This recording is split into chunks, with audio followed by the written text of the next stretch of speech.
Okay, so I get Oh the yeah. notification that we are live. Oh, well, that's good. And the best thing is I'm not like off balance tonight because nobody's over there in the co-pilot's chair. And and the whole time I've got the possum playing in my ear, George Jones, while I was watching a video, like maybe it's some content that I might would use here that was applicable, and I could hardly even hear you that you were hitting the go button. I'm trigger happy. I just pulled the trigger. Well, I did get my YouTube notification. Are you checking Twitter to make sure we're on? I already got the notification. You Oh, were oh. literally, it is the fastest notification. It said when you said I'm clicking go, the notification popped up. It's Wow. Twitter, X. Wait a minute, I keep saying Twitter. It's Yeah, Twitter to me, but whatever we X. call it. X is on top of their game. That's all I'm gonna say. Yeah, X marks the spot. We were talking pre-show, so I'm not going to play it yet, but Elon Musk has pretty much blown up the internet with his comments with the New York Times deal. So we may have to play that later. I found a copy of the video that's, let's just say, been edited to internet style. We may go ahead and play it later. But we got to warn, we'll have to warn everybody beforehand. Of course, it is using an F bomb. So, we'll let everybody know. Yeah, and that's the debate you and I were having. I mean, is because look, we've had people that tell us, "Hey, look, I enjoy your show, but sometimes the cussing, it just that turns us off." And interestingly, people said that more of our older viewers take offense to that, and they don't want Yeah. to hear that, they don't want to see that, or whatever. But I don't know. I mean, it's reality. People use language, and Right. sometimes that language is to make the point. And I think definitely in this case, Elon used the language to make the point, and I think he drove the point over the line. Yeah, he pretty much hammered it home, as they say. And look, I agree with you. The truth is, my mouth is not always the cleanest. I try, my best in, real life, let's just say, not, behind the camera. I try not to be um, too vulgar with my speech and all that. Let's just put it that way. And we both try, definitely on the show, we'll throw out a few little expletives here and there to emphasize something like, calling Gary Weiss an Well, ass hat, but that's nothing I wouldn't say to well, Gary's face. I want to ask you something. Do you believe that old adage? And all of y'all watching that are already tuned in. I'm just wondering, do y'all agree with that adage that using curse words is a reflection of your education? It. Do y'all agree with No, that? no, Okay, we know and where you stand. don't make me be conceited. But I wonder about y'all watching. What do y'all think? Do y'all think, because they say that's what they say. They say that, you use expletives, you use curse words, that is a measure of your education. Well, I mean, look, the truth is, I didn't. I've got some college. I've told this story before. I'll say it again. You got it. Perfect. I went to, long story made short, went to tech in chemical engineering and all that. I was going to be a chemical engineer. Really, I wanted to be a marine biologist. So I had aspirations of being Jacques Cousteau, but my parents wanted me to stay at Louisiana Tech anyway. Long story. But I didn't finish college because my dad bought me a chimney and window cleaning business, of all things. And I was making more money 2 years into that than the chemies were with a 4 year degree. And I was, drinking a few beers by noon at the Sundown in Ruston. But so it's not necessarily a reflection of education. I mean, I don't want to toot my own horn, but I made pretty darn good grades. Uh, so it's not necessarily a reflection of the education. And look, the truth is, a lot of people that wouldn't cuss or use expletives in certain situations when you're behind closed doors with them absolutely will. You've heard me say it. That's why I don't call the politicians, Senator so and so or Representative so and so, because with a lot of them, I've been in those closed door, backdoor meetings, and I know how they are. And they put on their pants just like everybody else. But with that said, we try to keep it pretty clean cut on the show. Boy, I'm already getting text messages already on that question. I'm gonna tell you a story, Rex, and I haven't told this one. So when I was a fireman, I specifically remember a an accident, a motor vehicle accident, MVA. Right? And so all of y'all will know where this is at, right behind Pierre Bossier Mall. You know how, like, if you're on Airline Drive and you go to get on 220 and you're going to Yeah. get on I-20 to head west, and, you're heading up to over towards Cowboys, and you know how the road kind of, yeah, I mean, you got to be punching it and you got to be up to speed. If you don't, you're going to slam on the brakes or you're going to have to go in the ditch. One of the two, right? Yeah. So somebody made a mistake, had a wreck. There was always wrecks there. And Hmm. it was a young teenager had a wreck. Well, ultimately their parents come up there and their parents were showing their butt. And when I tell you they were using every word in the language about how horrible the Bossier City Police, the Bossier City Fire Department, how horrible of a job all of us were doing. Hmm. And the thing was I was the captain on this run, right? And so therefore that made me responsible for the safety of everyone on the scene out there. And it became real clear to me real quick that the only thing that the parents of this teenager that had been involved in the accident understood was extreme expletives. So to get their attention and remove them out of the danger zone of the 18 wheelers and the cars flying by at excessive speed, I joined the Navy in just a matter of minutes. And they learned words that they'd never heard before. And you know what? It worked. They took Yeah. notice. They Right. knew what I was saying, and they moved to the side and followed my commands, and they were no longer in harm. Right. So there is a time and a place for things. Yeah. And I don't know that it's a measure of education. I don't know that I agree with that. Um, but it's a reality of our world. It's a form of communication. It is what it is now. I have no idea what it is in Spanish, but I think we better learn it. Yeah. Well, and I'll just say this, the one that I try not to use, the Lord's name in vain and those sorts of things. I try to keep that, to an absolute bare minimum. And like you said, it's kind of depending on the situation and the company you're in, will kind of, not dictate, so to speak, but kind of sort of dictate, the voice tone and inflection and different things that you use, if that makes sense. Yeah, amen to that. So, Anyway, so what? off of the cursing for now. We'll show that video later or here in just a few minutes, probably after the break. But we'll give everybody fair warning first, so you can hit mute for a couple of minutes if you want. So what is on the agenda for tonight? I see we're clicking along about 70 folks, and thank you all for watching. I see quite a few names that of our frequent flyers. They Yeah. probably missed me last week, and I'm sorry that I had to leave y'all high and dry with none other than Rex Moncrief. I It, apologize. What can I say?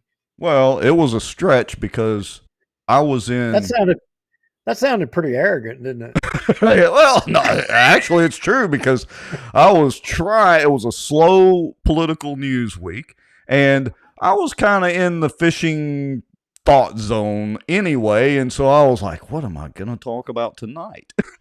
So, but it works pretty good with our show format because we bounce stuff off of each other, and most of the time, we agree. Sometimes we don't agree, and so it works out pretty well. Yeah, and hey, and tonight I think we might be going to disagree on some stuff. So y'all are going to get a little bit of entertainment. Me and Rex are probably going to go at it a little bit on a couple of subjects. But hey, my absence last week, Rex. I mean, you know this, and I think I briefly said it before, but I think we're heading in the right direction as a state of Louisiana. I tell you, see, I gotta say it. I'm seeing some good things coming down the pipe for us, and Louisiana's on the right track. That's all I can say. All right, so I'm going to go ahead and put this comment up here so that Andy Monica just put up. He says, Rex, being an avid fisherman, are you concerned about the sewage from Turtle Creek fecal matter levels? Well, Andy, let me just say this and then we'll skip to the break and all that. I've brought that up in the Cypress District meetings before. When they were talking about, I forget who they had there, might have been Butch Ford, I can't remember. But anyway, somebody was going over the Turtle Creek issue. It was a couple of years ago, and I brought up that I had been fishing, and, you know, there were lots of places on the lake that you could smell, you know, the sewage smell. I'm not saying raw sewage was going into the lake, but it was not good, and it was pretty pungent, enough where I idled off to another spot to go fish. And, you know, that was pretty much dismissed. So, Okay, now I'm going to stop right there. And Andy, you know, look, I understand what you're saying. And in a previous show, Rex and I covered, although not in depth, we did talk about the fact that the police jury was in fact trying to put some kind of line up to approximately the country store. I think it may be a sewer line, with the right. intent of ultimately bringing, you know, north of the lake or lakes into the sewer district. Well, what you're not going to like about that is ultimately the cost that you're going to incur in all of that. So I'm not saying what's happening with Turtle Creek is a good deal, and I'm not saying that it's justifiable, and I'm not saying that we should not do something about it. But what I am going to say is the solution that, as you know, our elected officials are going to have. They probably are loving the dialogue about complaints about Turtle Creek. They probably are just loving it, Yeah. because it ultimately that'll end up forcing people into their sewer district to help it from being upside down. Yeah, that is true, which we have talked about also. So, all right, well, let's go ahead and let's go to our countdown, our intro. Folks, y'all know the drill. That means you need to A, help share the show out and tag people and all that. B, go get you a stiff drink and make some popcorn. We'll be right back and we'll get into it. We're going to talk about, oddly enough, MJ and the environment. We have Wes Marriott's due to come on the show for a few minutes and explain the status of the lawsuit. Bossier City's apparently going to the dogs. We got to talk about the Charter Commission. And then there's the whole FU moment. Oh, well, not to mention, Chris Norris brings up a great point. Are you going to talk about the sheriff's result in Caddo? Oh, yes. We are. Chris, yes, it's not on our notes, but we are. Yes, so we got to talk about that too. All right, so let's go ahead. Folks, y'all know the drill. You got about 3.5 minutes, and we'll be right back.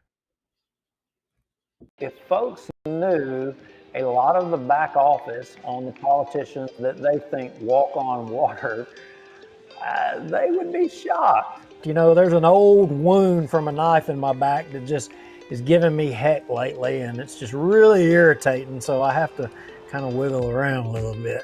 Well, I've not heard my name in stable or Baton Rouge in stable in the same sentence in a long time. And I titled it A Shot Across the Bow of the Good Old Boys.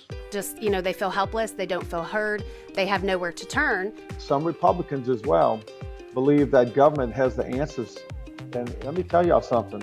I don't know anything government does well. Nothing. Aren't there laws that say that you have public meetings so that the public can have accountability of their elected officials? They're making a little bit of progress, but I would definitely have to give the race to Caddo Parish right now. I don't know. Is there anybody from Plain Dealing watching, you think? As a member of the media, I'm very concerned about what I've just heard. Did you or did you not requisition some money to fight against this or for it? We hired a lobbyist, and it cost us $15,000. We were opposed to HB 630. So for this week, folks, the cockroach of the week, according to Bossier Watch and Duke Lowry and Rex Moncrief, is Raymond Cruz legislative assistant, Allie Feaster Smith. Thank you, Allie.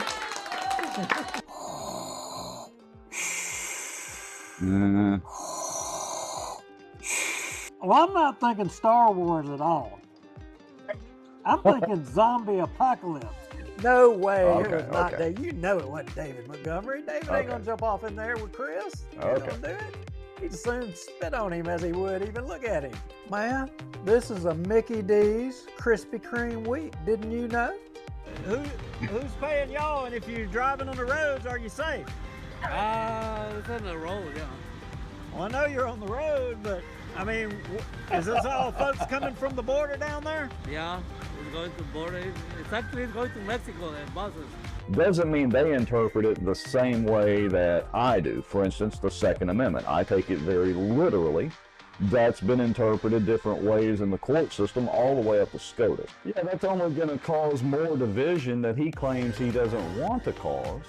And it's only going to cause more suspicion. We're still right now combined on both pages and YouTube at 264 people watching. That is amazing, folks. Coleman Project, the Walker Place deal, through conscious, shocking action.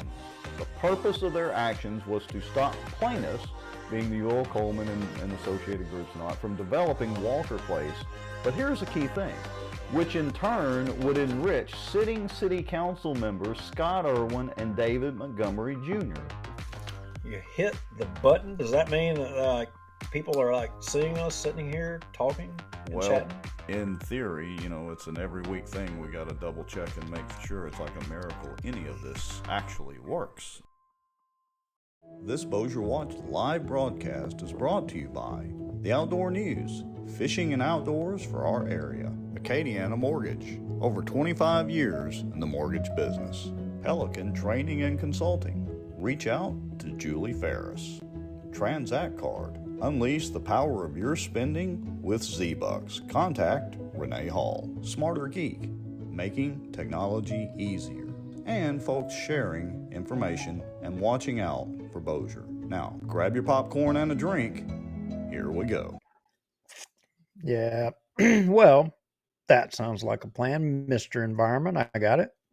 So I'll share a little inside baseball for everybody. So during the little sponsor ads and countdown there, we were talking about potentially expanding our reach again into more Louisiana stuff and national stuff. What say you, Mr. Lowry and watchers? Let us know in the comments. Well, that's to say that we have any reach. I mean, we can't even affect the stench coming out of the Turtle Creek poop farm going into Cypress Black Bayou. Or have we affected it at all? And Thomas Shea, I would be remiss to leave out driving south on Arthur A.T. or Barksdale Boulevard. He says most residents don't have the means to change our fishing spot, referring to the infamous chocolate factory down there. Well, he said chocolate factory. Oh my gosh. Well, I don't even know where to go with that. I really don't. But I'm just wondering. So, what do you mean? What do you mean? Are you meaning that so things are covered in Bossier? Oh no, it's just I don't remember when we quit doing it, but 6 or 8 months ago, I lose track of time. Anyway, we were doing Louisiana Watch, and we were alternating doing a show, Bossier Watch Tuesday, Louisiana Watch on Thursdays, and we did some great shows, had some great guests, and some pretty good content there, but it got to be a little much because we're doing every Tuesday, every Thursday night, and most people don't realize show prep takes hours many times to do all this and trying to get guests together and all that. And so we decided let's just focus back on Bossier Watch for now, which freed up our time a little bit, because, you have businesses to run and light bills to pay, and so do I. And we do appreciate everybody that has helped out donating in the past and, the sponsorships, because that helps pay for the cost of doing the show. But anyway, so we kind of backed off the Louisiana Watch side, but we've been talking lately about maybe ginning that back up as we stretch into other things that may have a wider focus than Bossier Watch. So we want to get some commentary from our viewers. What do y'all think? Is it okay when we talk about Louisiana or national stuff on Bossier Watch? Do y'all get bored with that? You just want us to stick to Bossier type stuff? What's the deal? Give us the opinions. Yeah. So, like, in that vein, hey, in the notes, I put a link to a video. It popped up in my feed today, and it blew my mind. It's almost like Facebook was prompting me. They were listening to you. They were listening or something. And I want you to play this because you made the video. Oh, I did. Yep. Okay, so hold on just a second. Let me get us over there. So bear with me just a moment. Let's see. And the reason link. That's the link Yep. to the one on your timeline, right? Yeah, and the reason that I'm going to get you to play that, there's a reason here. Okay, so give me just a second. Let me get. I clicked just wrong. Okay. Hey, Bruce Touch. Hey, Chris Norris. Hey, Linda Moncrief. I know that name. Yep. Hello, Paul Mother Black, dear. Jessica Maddox, Thomas Shea, Andy, of course, Val Baker. Hello, Val. Paul Black. Hello. Charlie and Junie East. Yeah. Let's see who else. Cindy Ulrich. Just about Dude, ready. you are the yin to Rex's yang. Okay, that's interesting. Is this the video you're referring to? Yeah, that's the one. Play that video real quick. Play it. Okay. Hi, I'm Ralph Abraham. The Republican Party needs true conservatives to move our agenda forward. Michael Duke Lowry represents those values. He's running for District 36A for the Republican State Central Committee. Join me in supporting Duke on December 5th. Let's get him elected. Okay. So that's enough. All right, yeah, let me stop it. The point to that is that was 4 years ago. Ralph Abraham, great guy at the time. He was running for governor. And by this time, he was, booted out. Eddie Risponi made the runoff to go against John Bel Edwards, I think, at that time or whatever. Anyway, the point is that it's that time of year again.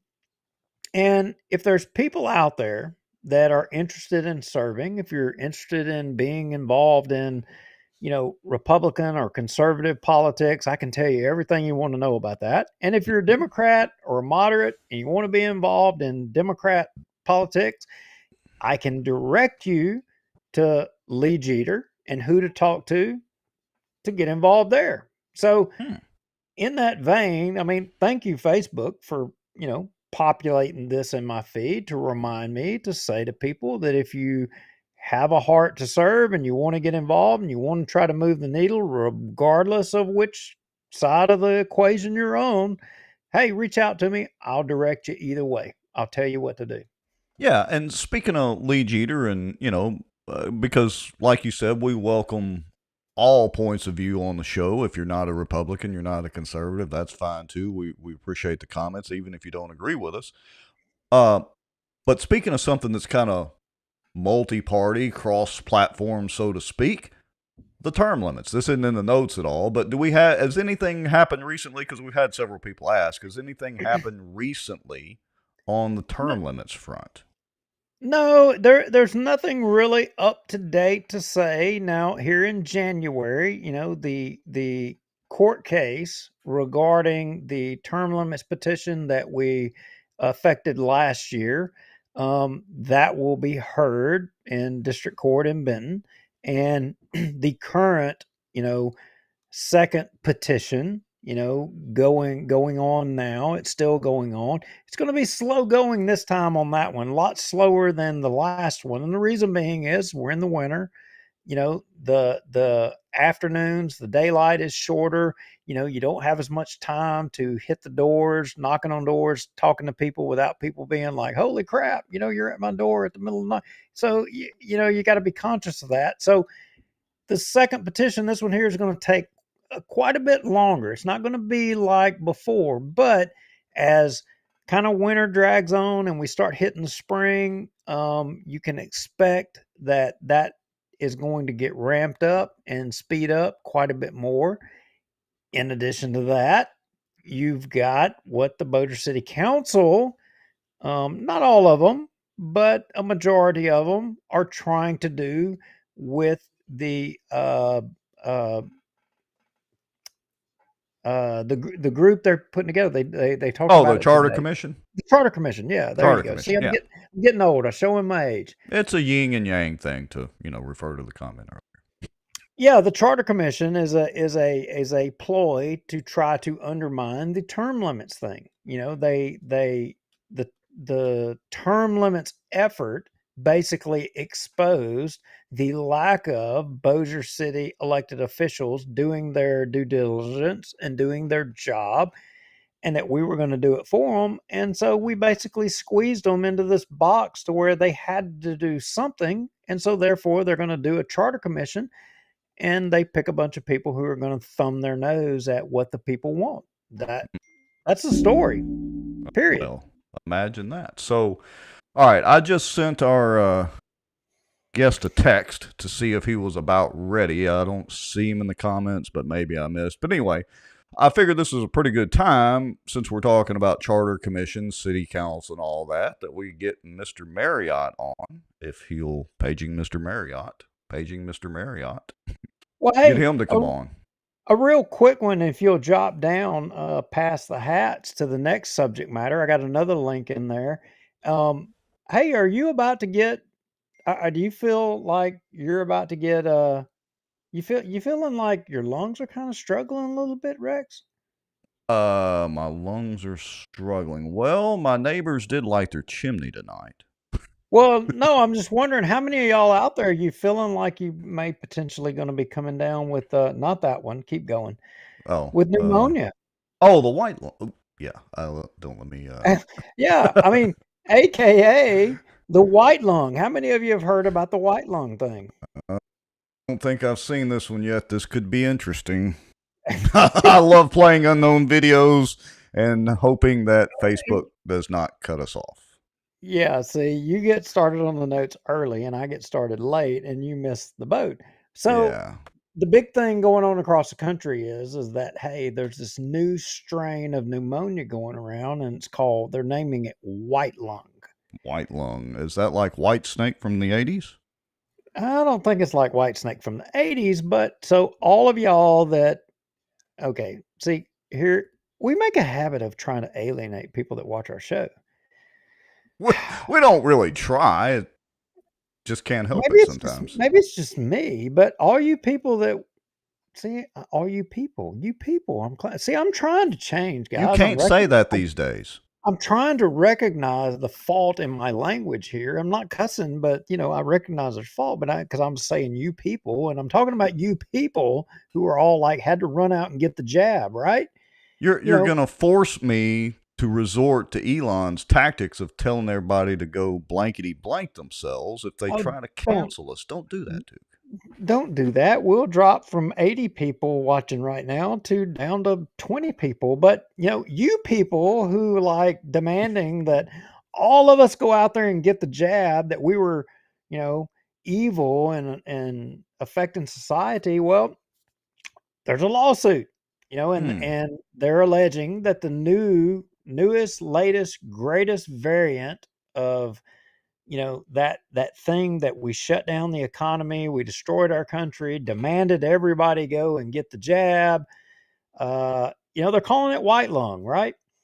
And as it turns out, and as it's being said, that, hey, you know what? It's just a variant of walking pneumonia. And, it's actually also in a lawsuit, it's a side effect of if you got the jab. Really? This is literally the first I'm hearing of this. Yeah, so like if you scroll down in that post, Rex, and you click on the right there, and you see where there's some yellow highlighted. Yeah, that right there. Yeah, if you click on that and you blow that up, you will see right there they list, and that's the pharmaceutical company that says, hey, what one of the side effects of the jab is. Well, actually, that is the same thing of what they're calling the white lung today. Who knew? I'm so over COVID. But I mean, the economy is still not the same. I was reading an article. I don't want to go into it tonight because I don't have any notes on it. That kind of explain or helps explain and makes sense of this loss of workers and all that we're still going through because of the whole COVID situation. Not because of the disease itself, just what happened during all that. That we'll save that for another show when I've got thoughts. Well, but here's together. here's the point, Rex. We've got another election coming, and all of a sudden now we've got this white lung outbreak that is supposedly part of because of the jab. And all of the people that demanded that you go get the jab, and if you don't get the jab, you're going to cause everybody to die. It's your fault. Okay. Okay. Sure. Look, just wanted to throw that out there for everybody to chew on. Y'all can go consider it yourselves. You got the update too. Oh yeah, I did. I went ahead and updated, so we're in dangerous territory tonight because I just updated yesterday, so this will be the first show. All right. Let me see if I can get us back over here to, let's see, let me click this button. That takes us back to us.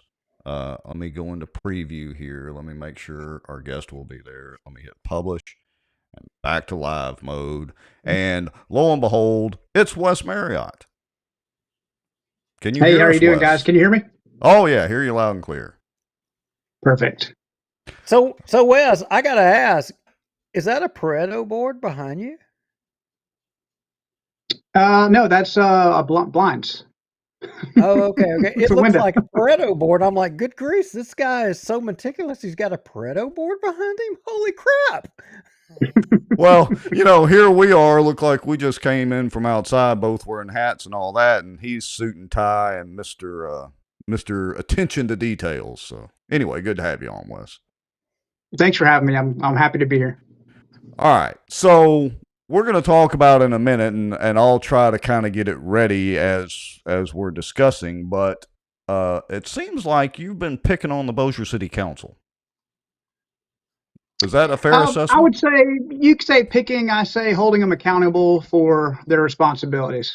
Okay. Well, maybe that's a better way to put it. So there's some lawsuit materials and some motions and all that have been going on. Why don't you summarize briefly, as much as you can legally and all that, kind of Sure. for those that haven't been paying attention, that are watching or don't know about it, let everybody know what you're involved in. What's this lawsuit about that you're involved with the city of Bossier and the city council?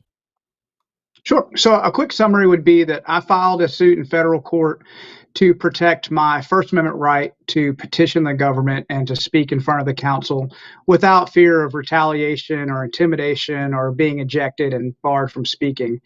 I filed that lawsuit back in October, and originally the city was supposed to respond in November. They requested an extension, which was granted. And so on December 1st, instead of responding, they filed several motions to dismiss. A little bit of legal double speak, but it's another delay tactic to prevent them from having to file an answer and being held accountable for the accusations and allegations that I made. They instead are trying to do anything they can to get the petition dismissed without having any of the facts tried. So that's where we're at right now. They filed some motions to dismiss the case. Okay, so I'm going to make a couple of button clicks here, and let's see if this will work. So this is the memo in support of the motion to dismiss for Free, Darby, Montgomery, and Jacobs. I just randomly picked this PDF. I noticed that they actually mentioned Bossier Watch. I mean, I think Duke and I are going to wear that with a badge of honor. They did, yeah. They cited the story that you guys ran on some of the leaked audio from the secret meeting. They were unimpressed that they had to visit a Facebook link to view the actual content of the story.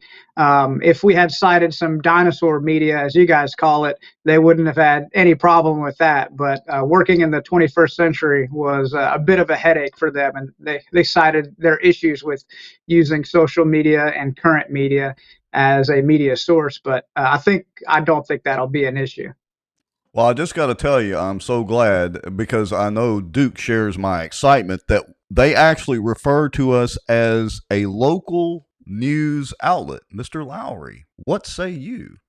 Well, I'm just wondering if this is some skewed version of the Matrix here, and I'm wondering who took the blue pill and who took the red. Oh, very interesting. So, No, yeah, I'm serious. I really can't figure this out. I mean, have we ever claimed to be a local news outlet ever? Well, amateur journalists at best. I mean, I think Amateur that's the most journalists, we've ever claimed.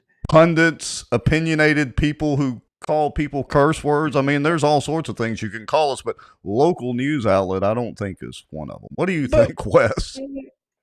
Well, you guys, I would say when it comes to the local goings on in our political environment, a lot of folks in Bossier trust what you're putting out there as being honest, no ulterior motives, really trying to get to the meat and potatoes of it. And from the guests you've had on, you've had elected representatives from both sides of the table.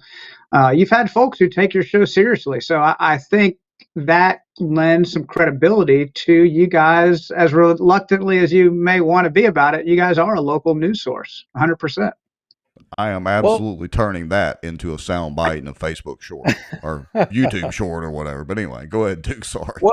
Well, if we are thought of as a news source, that means that a news source has to be, all sides of the equations here. So I'm going to be the bad guy a little bit here, Wes, and I want to challenge you a little bit. Sure. So you have Sobo Live. Is Sobo Live meant to be a alternative to Bossier Watch? Is it meant to be try to compete? Is it meant to be what, in your words, describe it? Because why did you come up with Sobo Watch or Sobo Watch? There you go, Rex. I may check into Sobo Watch. It sounds pretty good, actually. See if the domain's available. Yeah. Sure. So Sobo Live was the brainchild of really recognizing that South Bossier has its own unique flavor. It's a little bit of a more relaxed community, but it's very tight knit. And they were not properly served by any other local news outlet. And it wasn't, and it still to this day is not trying to be politically focused. In fact, we really only talk about political topics that are bipartisan in general, like term limits. I think there's folks on both sides of the aisle that agree with it. But more importantly, we wanted to highlight the good stories, the good news of the folks and the community, and what gives us kind of our unique flavor in South Bossier. Part of that is, the chip on our shoulder. We all kind of share feeling a little separated and a little ignored by the rest of the city and city government. So there's a little bit of that sprinkled in there, but for the most part, we leave the politics up to the better equipped and better educated pundits on Bossier Watch. You guys definitely have that market cornered. That's an interesting compliment. Okay. So I don't even know what I was going to say now. All right. So I appreciate all that and take it as a compliment. That's going to make like I said, a great sound bite and YouTube short and all that kind of good stuff. All right. So I want to, Duke, unless you want to continue on with that thought. Well, no. I look, I think in all fairness, if we are considered journalists, that means that we have to challenge. True journalism should challenge people that you interview and should challenge them. And I do have other questions that I want to ask Wes to challenge him a little bit. I mean, look, I think Wes is a stand-up guy. I think Wes and Sobo Live, I think they're intent. I'm kind of laying the groundwork because there have been some allegations and people say as to motives and the reason why people do things or what have you. And as journalists, you're supposed to challenge your interviewees as to those questions. You're supposed to challenge them as to, answer the question of what people say. And I would say, Wes, one thing people say, they say that your why of, because a difference between you, I mean, and I appreciate what you do on Sobo Live because I think you absolutely honed in on the feel of South Bossier, the feel of that community, because everything that you said is dead on the money. South Bossier is unique. South Bossier is uh, uh, tight knit in a way that's different than the rest of the city, and somewhat, I would definitely contend, is overlooked. And I can tell you from knocking on the majority of doors down in that district in South Bossier on the term limits issue, for example, I heard it, and it is bipartisan. But with that said, people call into question our why on Bossier Watch all the time. And one of the things I've heard on you is that your why is not about, Sobo Live or South Bossier, or that it's for some other reason. It's for some other nefarious reason. And one of the things they say is your background in Bossier City, of having been a police officer in Bossier City, and that you have an axe to grind. They say it about me sometimes, that I was a fireman and that I have an axe to grind with Bossier City because I was a fireman and had an adverse treatment in Bossier City. Is that actually true with you? You were a Bossier City cop. Was there some event while you were down there that, caused you to want to go after Bossier City? In every rumor and things like that, there's always a little bit of truth to it. And I have to say, I had an interesting experience working for the city. Being a police officer was always a dream vocation of mine. It's something I did in the military for a very long time before working for the city. And I worked with really some of the finest, most underappreciated folks who would take the shirt off their back and give it to a stranger. That's how much they really cared about the city. But in that same environment, it was also very difficult working inside the Bossier City organism and watching how folks with political power would leverage that, knowing that very, very few people fight back against the city because it's seen as a death sentence to your career, and it's seen as completely destructive and anti. The motivation is to really let the sleeping dog lie when you see something that's not right with Bossier City politics or folks that have some level of political power. So there is a little bit of that. But I will say, and Danielle would repeat this in the comments, I am extraordinarily stubborn when it comes to the rights that are guaranteed by the Constitution. I believe wholeheartedly in our system of government. I served in the Army for 13 years, and it's just really important to me. And that first trip in July when I went to go speak about term limits because of something I believed in, the more I dug into the issue, the more I realized that no one else is going to fight this battle if I choose to leave it alone. And I discovered things that I thought were not right. And when I brought them up, my hope was to have a debate and start a conversation about it. And instead, I was met with, I was shut down, essentially. The city council refused to hear any sort of dissension.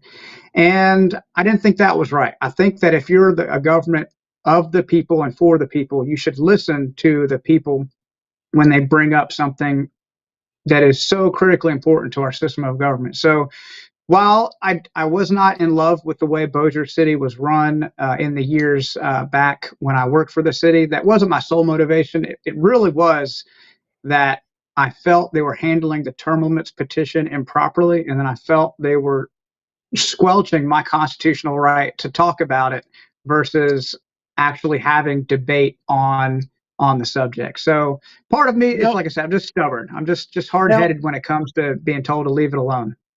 No, so what you're saying is that you saw when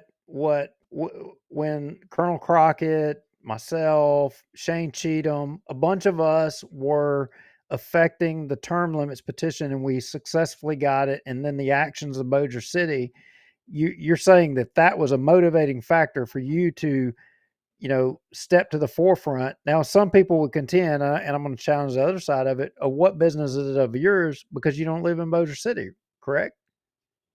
Thank God I don't live in the city. You've seen what they've done to the Red Rover group who have challenged them, and those are two of the most stand-up guys that I know. I feel actually emboldened to do it because I don't live in the city. Even though I lived in the city for a long time, I grew up in Bossier City. I moved here when I was in 7th grade as a military brat, but my community that I'm a part of is split parish and city. And I felt that I needed to be a voice for the thousands of people who would do it, but otherwise may have been intimidated or didn't know what to say. Good point. So, we've seen them.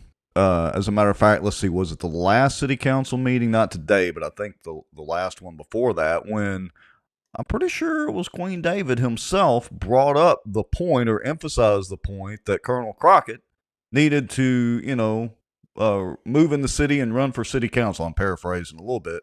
I mean, what do you say to that type of response from a city councilman? I mean, are those city council meetings just for city residents? I mean, do you pay taxes at all in the city of Bossier?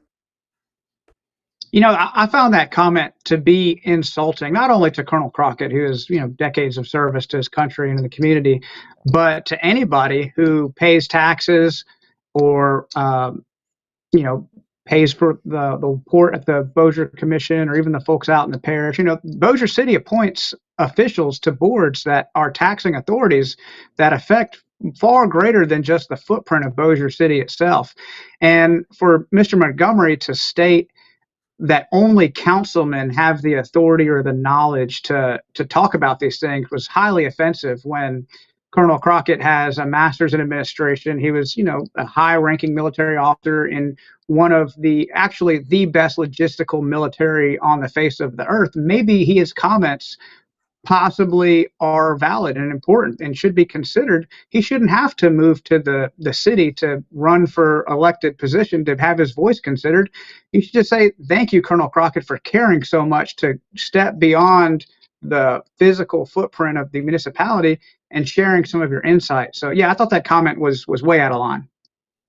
All right, so I want to circle back using our favorite phrase here that some of our viewers don't enjoy. I want to circle back to the lawsuit. All right, so they've kind of give us what the status of it is. They filed some motions to dismiss. That's pretty much standard, legal practice. They're of course gonna, their attorneys are gonna try to get it dismissed. But what do you see as the overall time frame of the lawsuit, and what is if you had to say the best end result or end goal for you with your lawsuit would be, what does that look like? Okay, so that's a lot to unpack. So I'll take it step by step. So the first step, they filed this motion dismiss, which is basically arguing that my complaint shouldn't matter due to some technicality of law. And they kind of use some legal doublespeak. On one hand, they said that the city councilmen in their official capacity have qualified immunity because they can break the law as long as they don't violate the Constitution. However, the city in their response, they said, well, even though it was a constitutional violation, it was minor and trivial at best. So they make a lot of arguments, none of which were unexpected. They don't pass any type of legal muster, and I'm convinced this will move forward to where the city will eventually have to answer to the allegations, and they'll have to go through the process of discovery, which I think will be very interesting because the city has not responded to many, many public records requests that would shine a spotlight on some of our issues.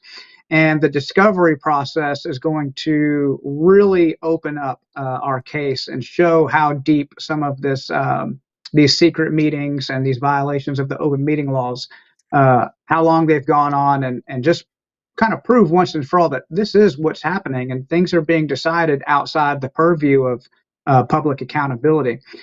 Moving forward, this is, we're in it for the long haul. I have to give credit to my legal team. I've got 4 of some of the best attorneys in the state of Louisiana when it comes to constitutional law, and they're experts in the Constitution and the Louisiana open meetings law. This is what they do every day, and they're committed to seeing this through. And if we go to trial, they're committed to winning and getting the things that we asked for as far as training and making sure that the city acknowledges that what they're doing is illegal.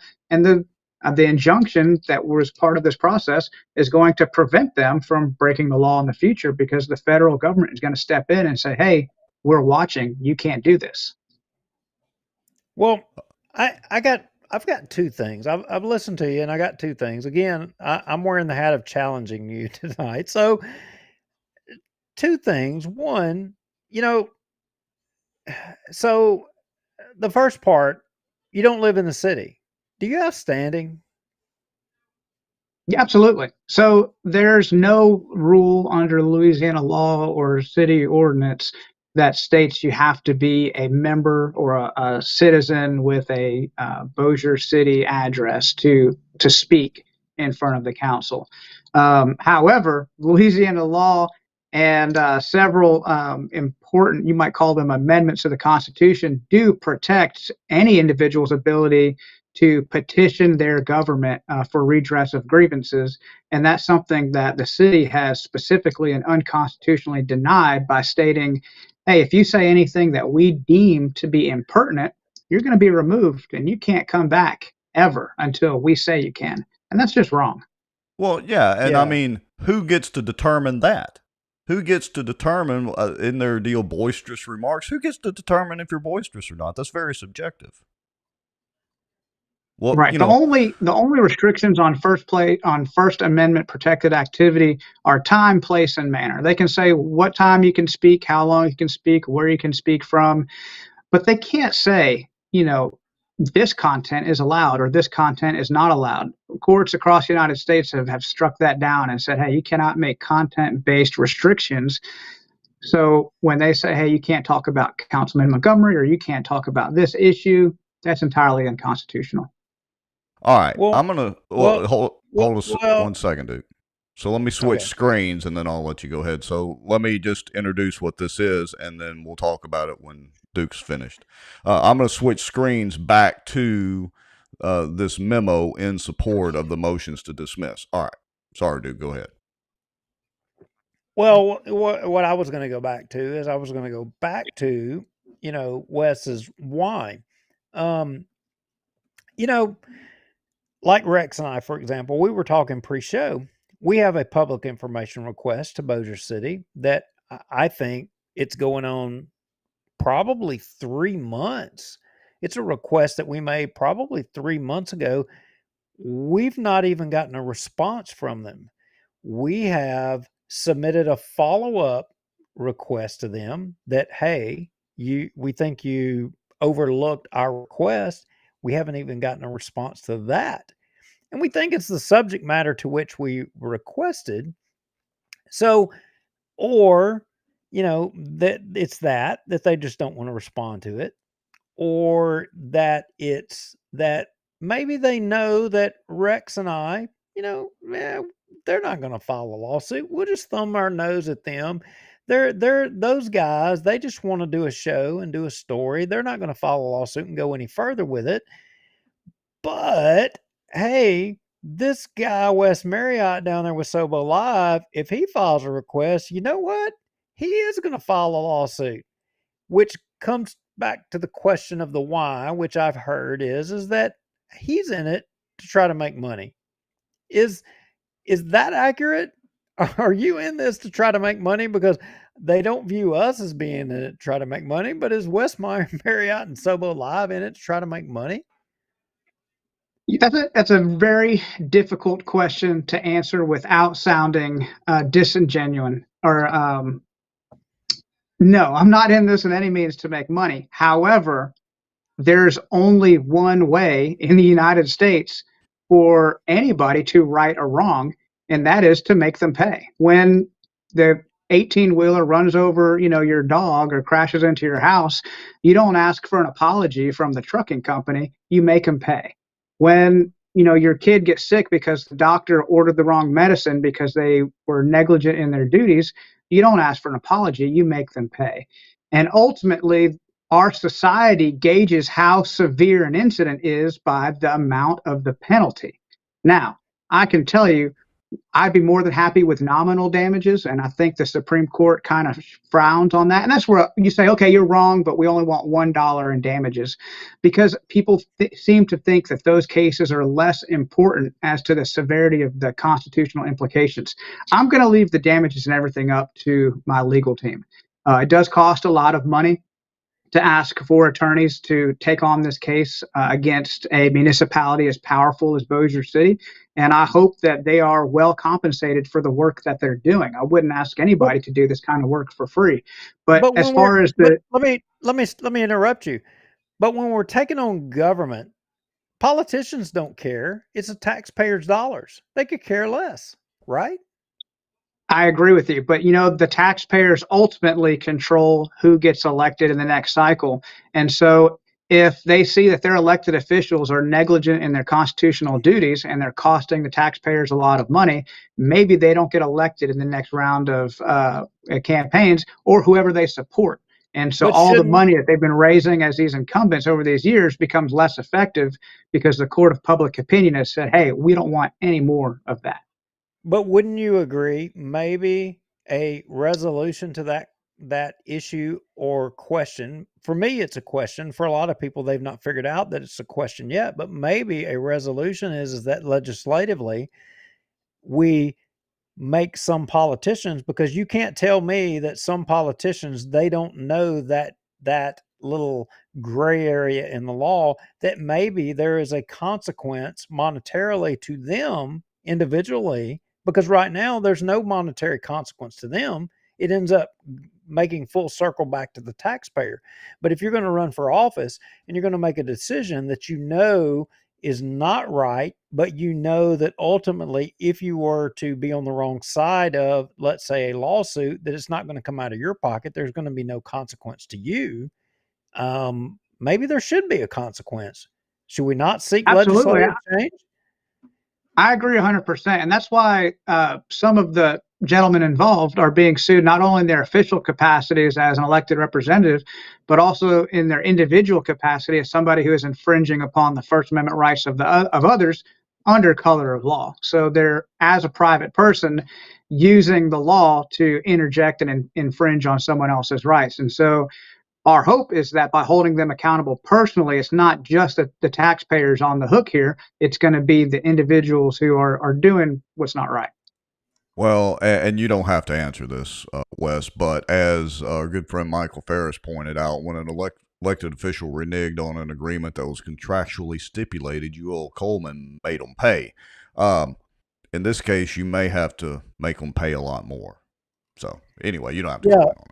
Yeah, but to Ferris, it wasn't the elected officials that paid in that deal. It was every citizen of Bossier City that paid. It was taxpayers. No elected official suffered a consequence. Whether you were in real estate, whether you were in insurance, you suffered no adverse effect. None whatsoever. Zero. Nada.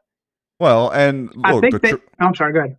Well, I was going to say the truth is, in your particular lawsuit, whatever your attorneys decide on monetary damages, if you win, in the end, guess what, dude?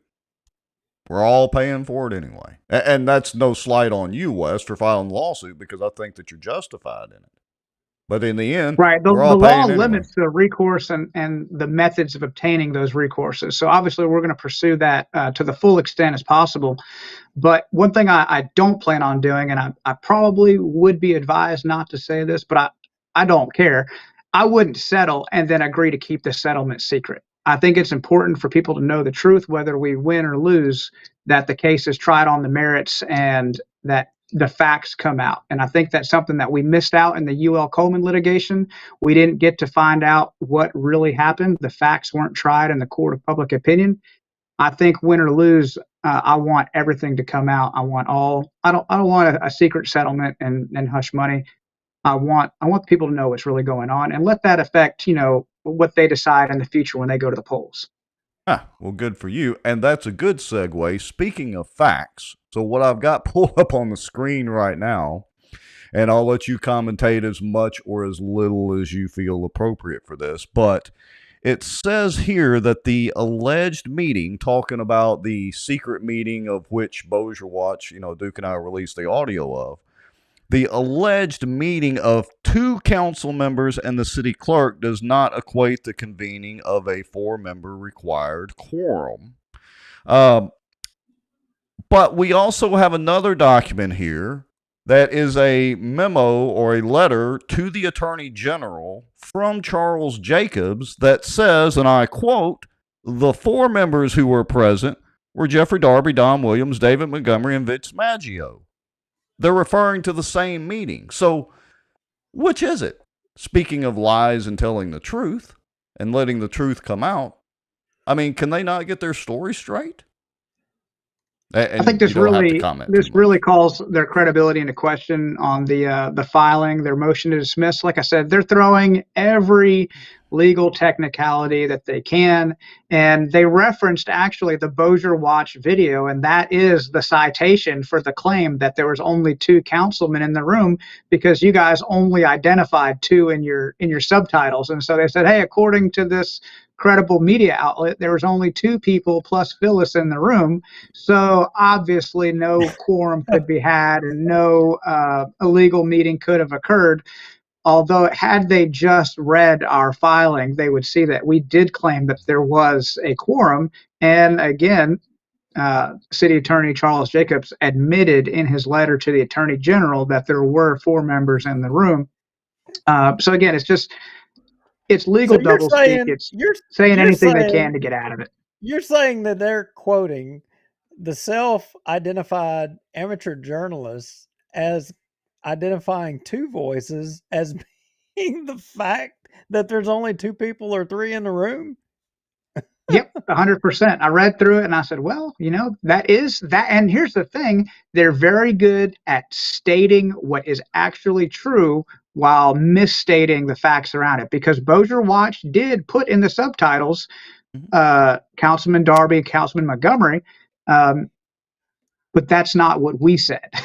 So it's like, they're saying, there's 2 men in the room, but ignoring the other 2 men in the room. Yeah, just because either they didn't speak or, in that audio segment, or we couldn't identify them as speakers in the deal. That's crazy. I'm just intrigued by, that they kind of consider us credible now, but then on the other hand, we can go back and pull up meetings and clips where, they've told people you can't believe everything that's on Facebook. Obviously referring to us and probably you with Sobo Live and different things like that. This is just great. Yeah, it's interesting. I thought that was interesting myself when I read that, and it doesn't surprise me. Again, it doesn't pass, the smell test, and I'm confident that when this is reviewed by a judge, it'll move on without consideration. All right. Well, we've had you wrapped up here for about 30 minutes. We appreciate your time as we kind of wrap up your segment. Is there anything else going on with Sobo Live or South Bossier in general you want to let people know about? Well, I'm glad you mentioned that. I'm a Parkway guy. I'm a big supporter of Parkway athletics. Tomorrow begins the Parkway Invitational. It's going to be 4 days of a lot of local basketball at the school. So Wednesday, Thursday, Friday, Saturday. If you're interested in Parkway sports, check it out. I'm sure they'd be glad to have you guys there. We'll be covering it pretty closely on Sobo Live. So I appreciate you giving me a chance to give them a little shout out. Hey, is Halton playing? I'm not sure. I'm not sure if they got the invite after the football loss, so maybe they'll play in the next year's tournament. I really don't know. I'm just picking. Well, I mean, look, I'm a Halton guy. I mean, if the Bucks ain't out there to beat the snot out of them Panthers, I don't know that I care. I think there's 6 or 8 schools, so it should be pretty fun. There should be a good gathering. Maybe somebody in the comments who saw the schedule, I can't remember off the top of my head, but they may actually be out there. You guys did have pretty good coverage on the wrestling thing, I think, here recently. I was watching a little bit of that, and that was some good stuff. Yeah, appreciate it. Yeah, y'all are doing a good job, and we would encourage everybody, go, if you hadn't already, like and follow Sobo Live, and find them on Facebook and keep up with what they're doing. They have those, 2 guys from the sidewalk helping, I think, commentate on some of the games, aren't they? Yep, they'll be back for basketball season, and they did all the commentary for the football season, and it was great. They know a lot more about sports than I do, so having expert commentary really goes a long way.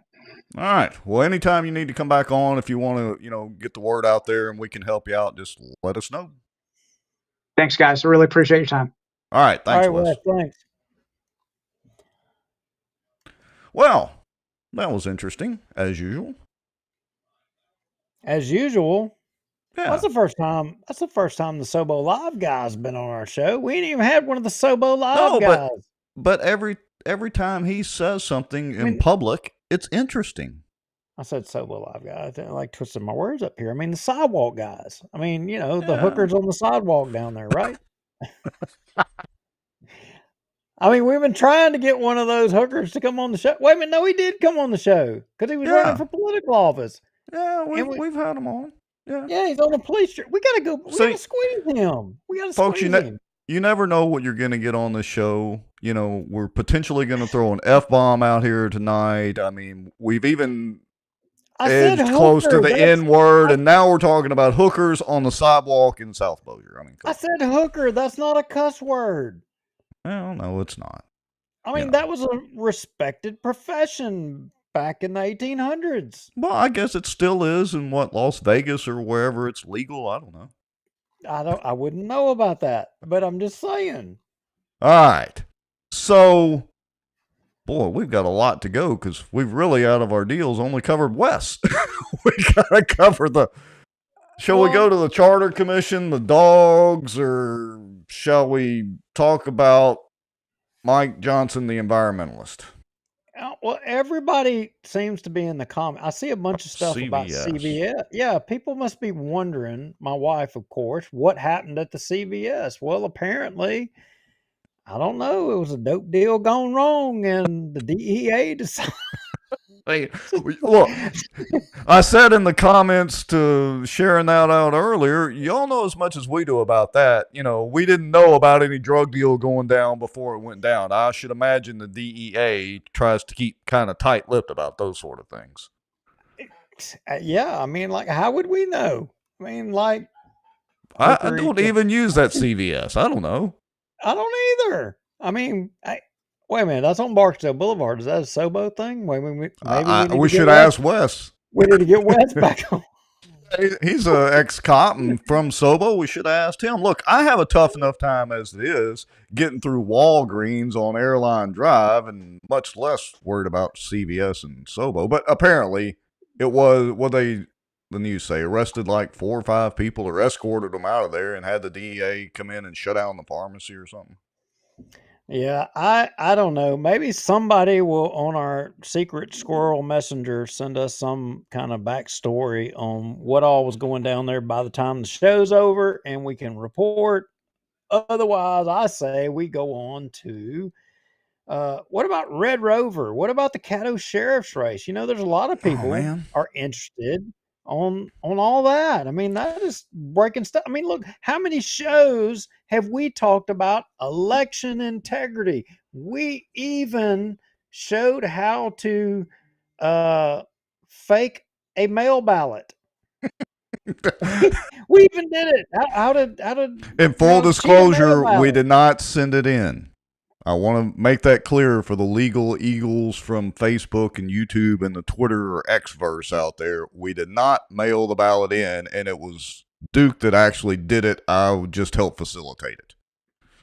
La, la, la, la, la. All right. Anyway. But I didn't mail the ballot in. It was the election was over. All the votes were counted. I went and voted. I actually ended up in town, right? So I didn't send that mail ballot. I didn't cheat. I didn't double vote. I was not a Democrat that day. I was a good, upstanding conservative. And that mail ballot, actually, we showed how you can, could you, we were curious. Could you, as they were alleging on the internet, take a mail ballot and could you cheat it? Yeah, we proved that you could. It was possible.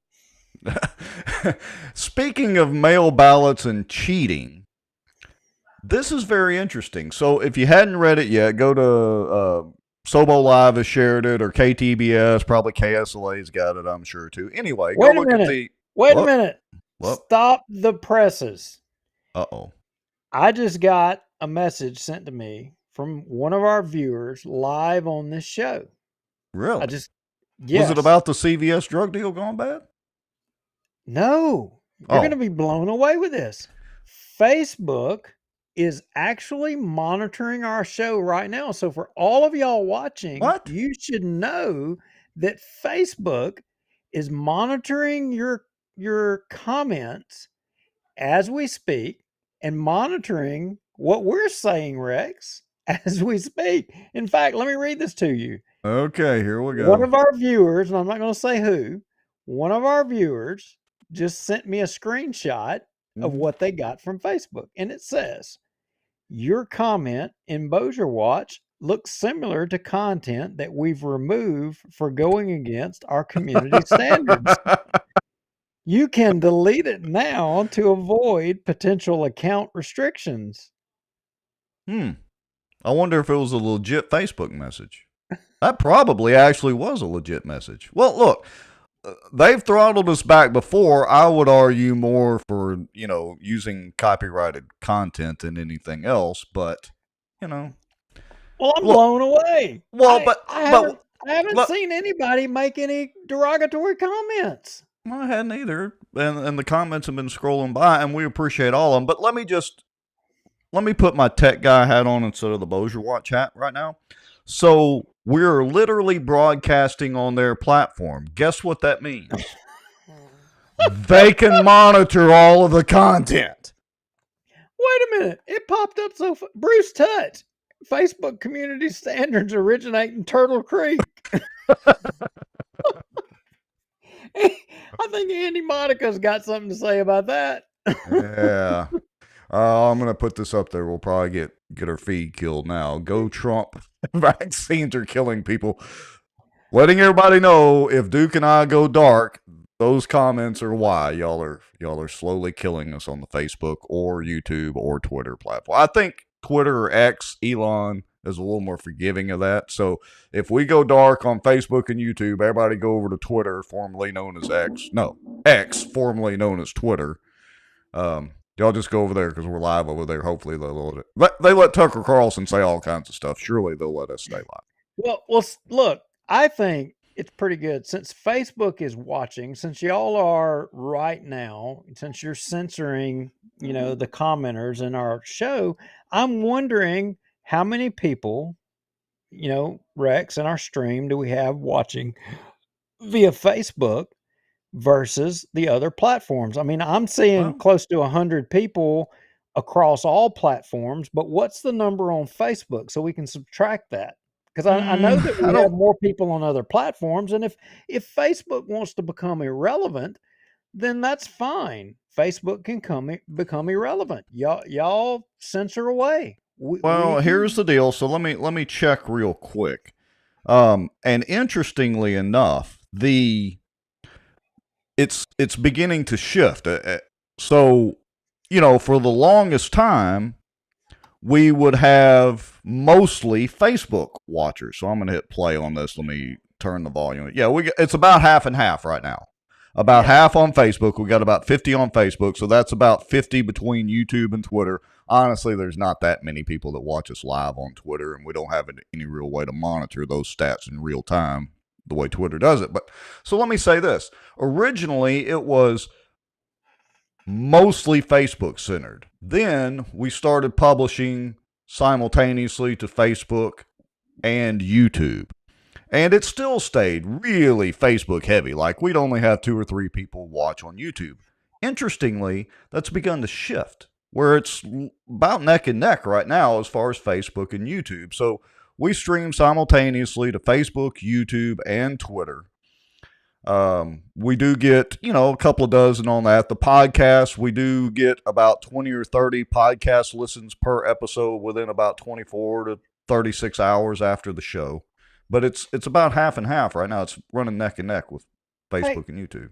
Hey, I'm just wondering, since we've got an official screenshot of Facebook is monitoring and censoring, our commenters and in the middle of our show, you think we could get any help from our Speaker of the House?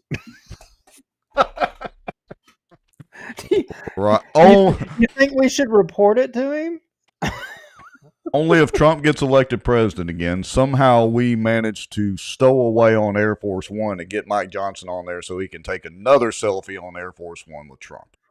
Oh, so what you're saying is we ought to throw Facebook a bone and maybe, throw a little bit of flack the Speaker of the House's way. Will that get us some good sway with Facebook, maybe? Maybe so. And we're going to do a little bit of that here in a few minutes. So where were we headed? I don't even know what subject we were talking about. I have no freaking idea. Maybe somebody watching that's paying attention to what we're talking about could tell us. What were we going to talk about before we got off on the CVS tangent, which somehow led to Mike Johnson and stowing away on Air Force One? Oh, Caddo Board of Elections, David Crockett, right there. Yes, the sheriff's race. How could we forget that? Okay, sorry, folks. Thank you, Colonel Crockett, for reminding us. All right, let me get. There we go. Okay, so I shared this out on Facebook earlier, and again, go to KTBS, KSLA, Sobo Live, wherever. Love Shreveport Bossier. Shout out to Wade Lovelace over there and all he does. Here's the interesting thing. The Judge Black from Ruston ordered a new Caddo sheriff's election. Now, I'm sure this is going to get appealed, but that's very interesting. And the real interesting thing is the paraphrase quote that I've got here. Judge Black says, just one vote could have affected the outcome. As we all know, it was literally a one vote difference by the official count and recount. And here, multiple illegal votes were cast and counted. It defies logic. I'm gonna segue back just a hair, and I want to say something about the race in general. And okay, Henry Whitehorn, lifelong law enforcement officer, state police, city of Shreveport. Lifelong law enforcement officer. John Nicholson, a lawyer. Right. Both law guys, but not rank and file on the street. Obviously, governor's race was over with, the primary was over with, and people really didn't pay much attention to, this race after the fact. And I don't know, but something tells me that if they're going to have this new election, that this is going to be a referendum on not which one of these two candidates are qualified to be the sheriff of Caddo Parish, but on party politics. Would you agree? Yeah, I would agree, because I did watch, and look, honestly, I don't really have a dog in the hunt. I don't know whether John Nicholson or Henry Whitehorn would be the better sheriff for Caddo. I really don't. I know Nicholson was endorsed by Prater. Prater's, been sheriff for, I don't know, since the dinosaurs. So I'm not really... Well, I'm going to jump out there on the wild side here, and I'll go ahead and say it. Well, let's go to the grapevine. Let's go to the rumor mill. Let's go to allegedly Prater, was over a barrel, that he got caught up in something and he had no choice but to support Nicholson. That's the storyline that's out there. I don't know if that's true or not. I know Prater to be the guy that, if that were the case, he would take the Elon Musk approach and he would use the expletives. You would have to make a judgment on his education. Right. But, well, I don't know Prater. I mean, I met him in passing a couple of times, but other than that, had no interaction, don't know him. May or may not be true. Christopher James Norris says Whitehorn was chief of Shreveport Police, U.S. Marshal for this area, State Police Superintendent, and CAO for Mayor Perkins. Now, I will say this, and again, doesn't matter to me. I'm not endorsing either candidate or picking a side in this at all, but I would say look at the crime rate in Shreveport. I'm not so sure that he should be touting his time as chief of police in Shreveport. The trend in Shreveport is ticking upwards for crime. Violent crime. Yeah, but Nicholson was a councilman in Shreveport. It isn't like he freaking could have done something and that he got it done either. Neither one of these two men got it done. Fair point. And I'm going to take a shot at both of them. Nicholson was the anti-Second Amendment guy. That's his claim to fame. And Whitehorn, I have it on good authority that Whitehorn, his tenure as the guy over the U.S. Marshal's office, that it was a tenure about racism. I mean, he made it all about race. In his public statement about Nicholson's lawsuit after the recount, I hate to say it, but Whitehorn did border on that edge of racism. I mean, he almost, but not quite, made it about race. I mean, for me, and again, I'm a white racist automatically. Because I'm white, I'm automatically a racist. But when you have to devolve to your justification to be someone or something because of race, you've automatically lost. If your argument is because of the color of your skin, you've automatically lost. And if he's making that argument now in this sheriff's race, I'm not saying he is, but he has a history of it. If he is, then in my opinion, he's already lost. But Nicholson, I'm no fan of Nicholson. If on one hand, if the man can't honor the Second Amendment, maybe he has an explanation. Refresh my memory on this Nicholson deal, because if you may or may not remember, but back about a decade ago, me and Glover got into it over his "your rights can be suspended" comment concerning a Second Amendment issue. I'm not going to go down that whole rabbit hole. So you're saying Glover was aligned with Nicholson? Well, I'm saying right? Whitehorn was chief of police, I think, under Glover. Glover thinks he's a Second Amendment guy just because he owns a shotgun, but literally said, and I quote, "your rights can be suspended." And so there's that whole angle, but I'm more interested in hearing about Nicholson's Second Amendment issues because he was supposed to be the Republican in this, correct? Yeah. So, hey, I would challenge, for those of you watching, if any of y'all are friends or associates with either Mr. Whitehorn or Mr. Nicholson, by all means, tag them and tell them to send us a message. If they want to come on the show and talk, they're more than welcome. We haven't sent an invitation to either one of them. This is a Caddo deal.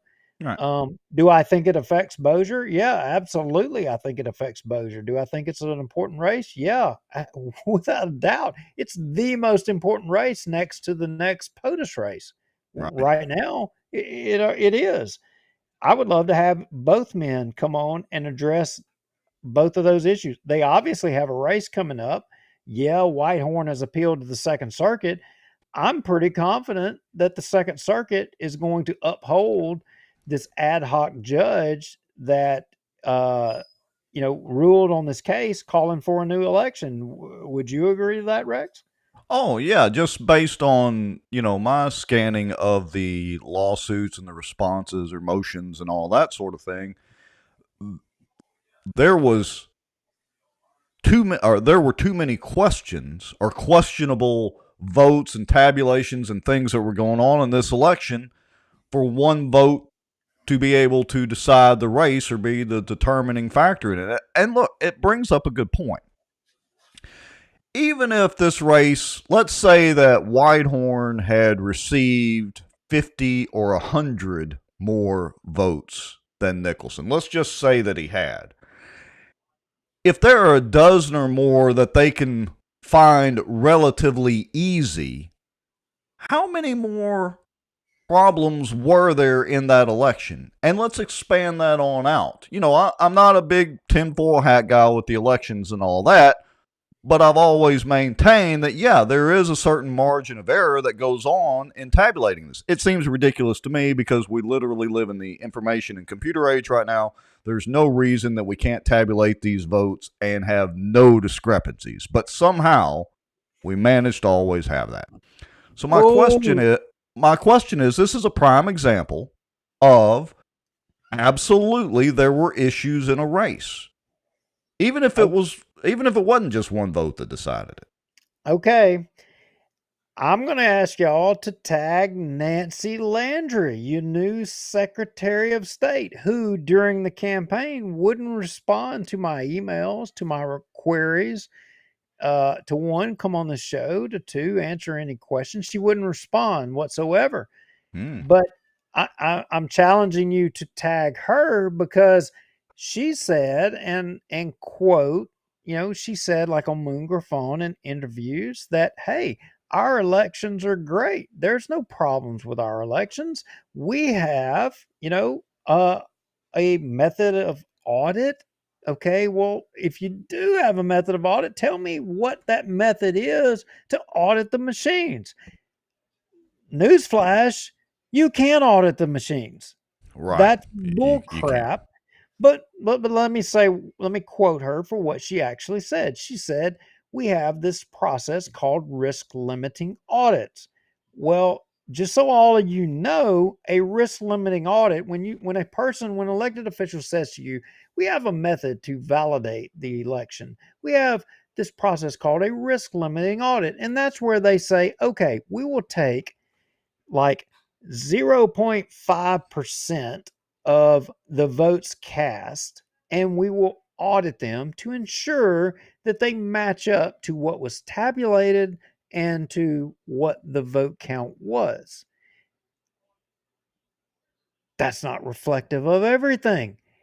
If you'd have done a risk limiting audit, let's say in Caddo, one, you wouldn't have been able to have audited all of the majority of votes that were cast by virtue of machines, but the ballots that were cast by mail ballot,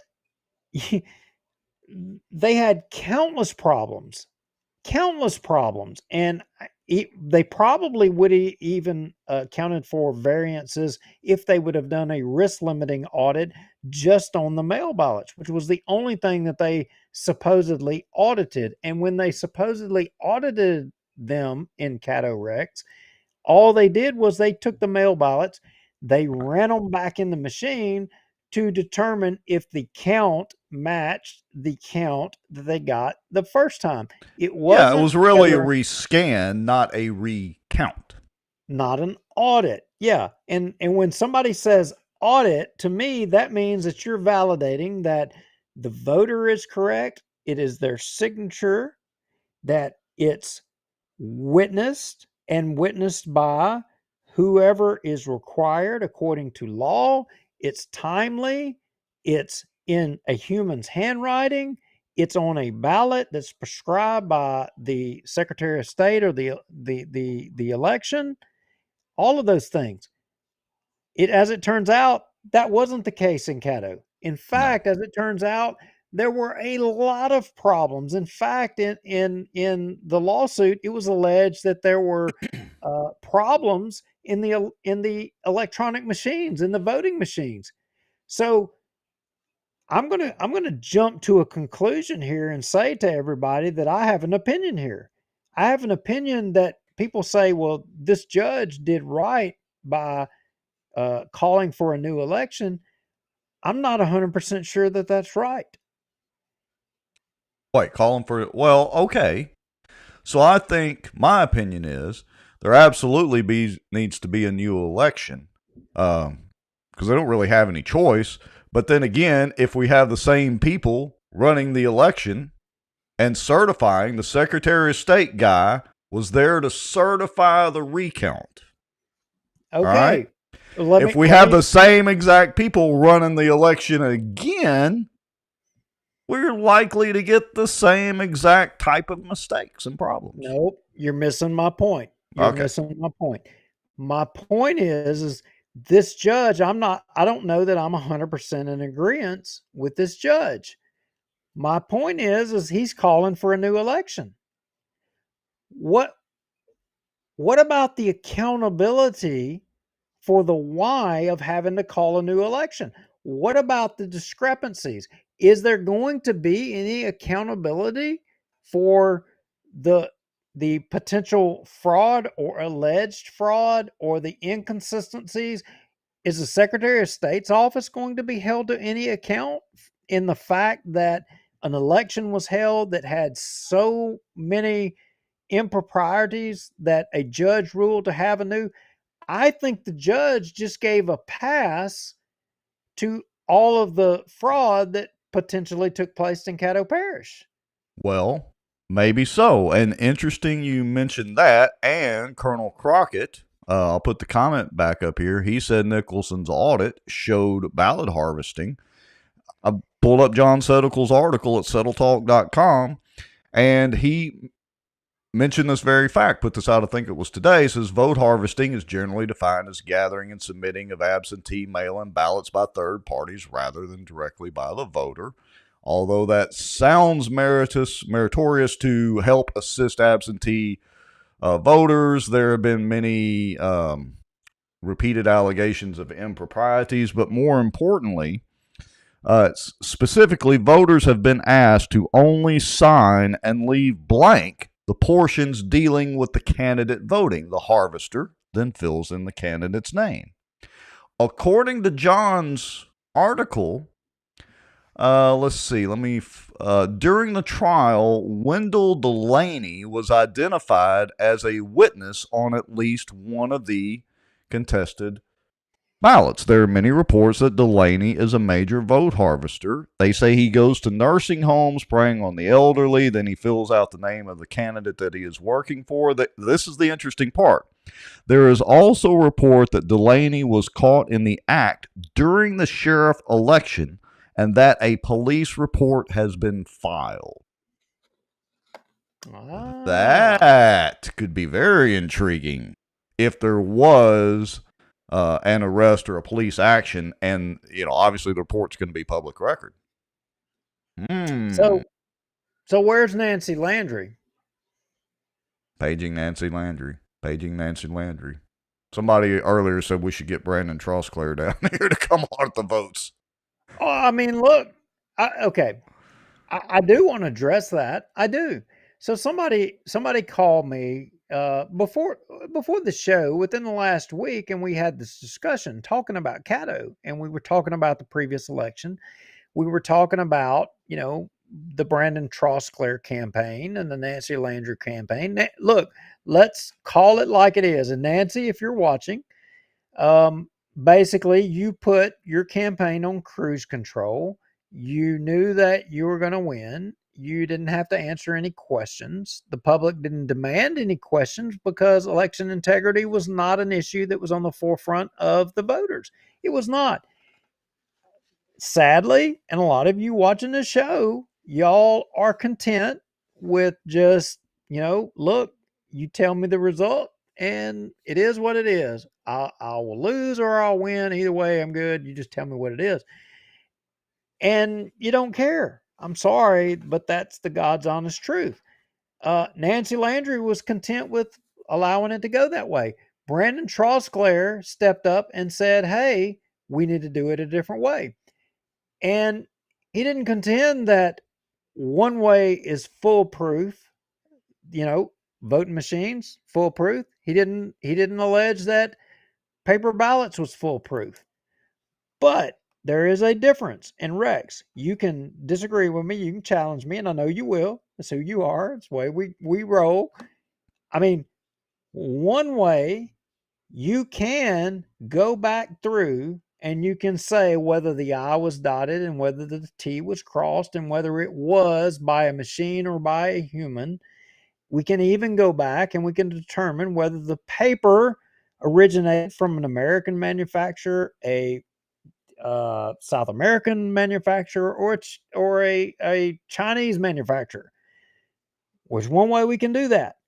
But what we can't do, what you can't do, and what I can't do, and all of you watching the show can't do, you can't say and or determine whether an electrical charge that goes through a circuit that goes in it as a positive, you can't determine if it comes out as a negative or a positive. You can't determine that. You can't. And what it equates to in a vote for Biden or a vote for Trump. You can't do that. But at least on the paper, you can run down all those other traps. Yeah, but you still can't, as long as we have the secret ballot, you still, even in the case of paper, you still can't determine.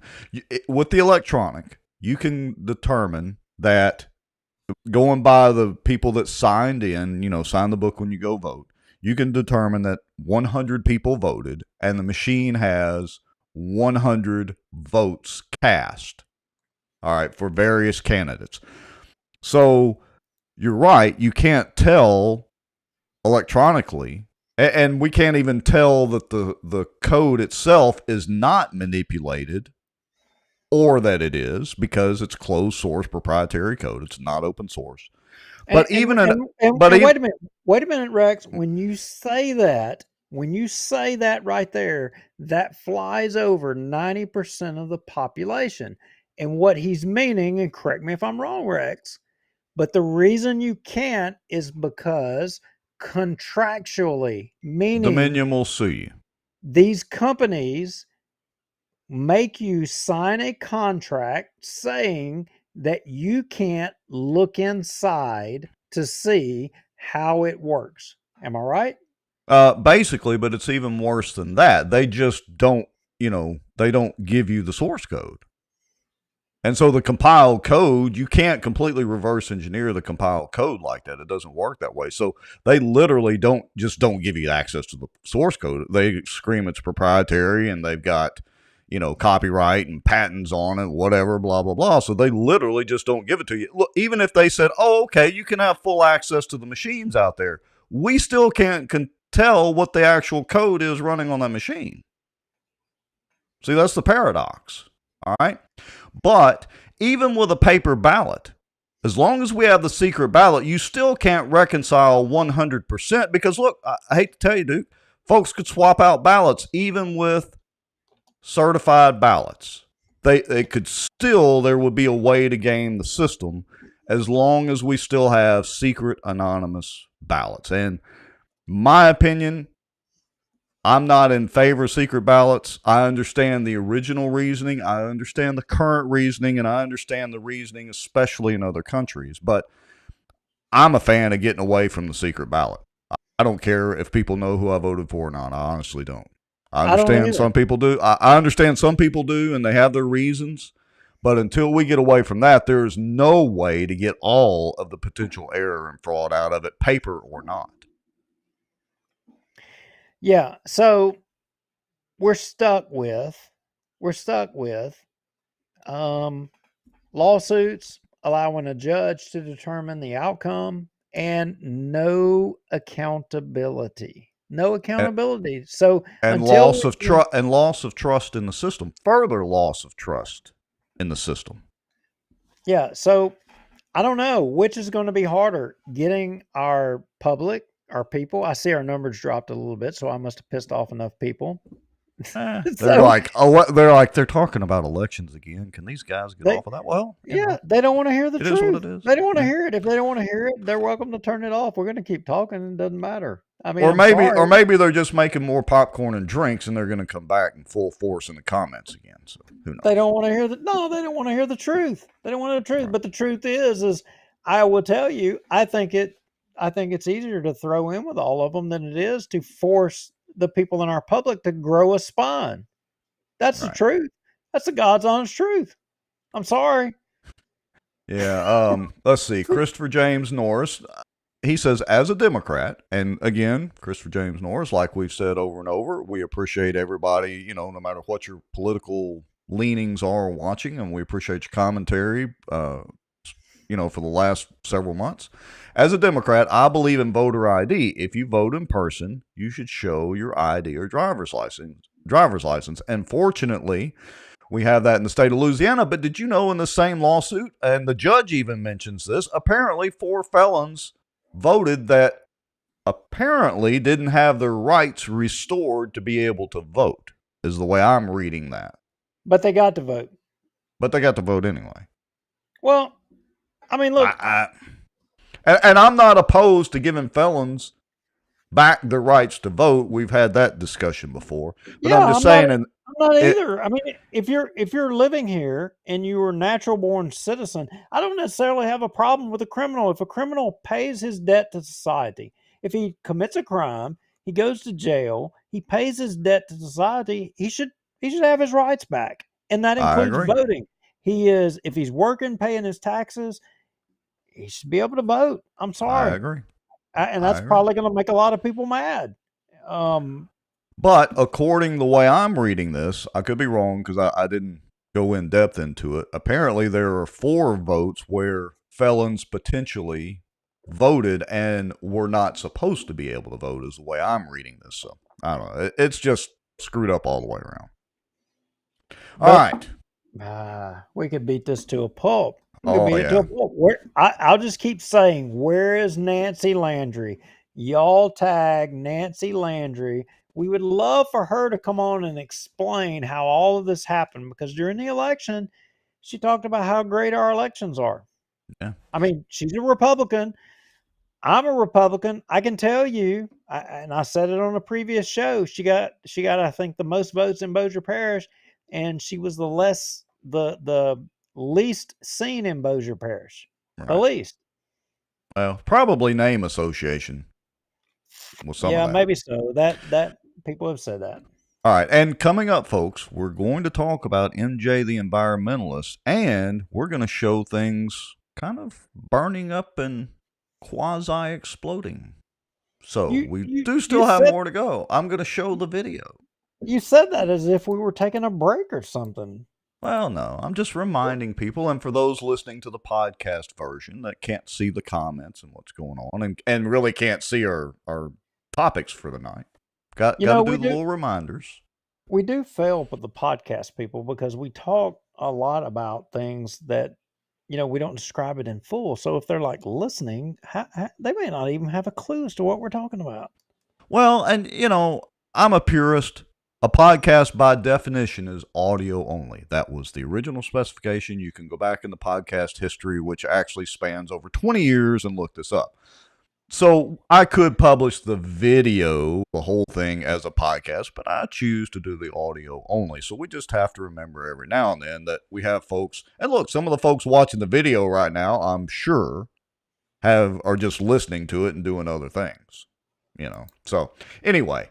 But we do have some fire and explosions coming in a little bit. All right, so Bossier City going to the dogs. Let's discuss this now.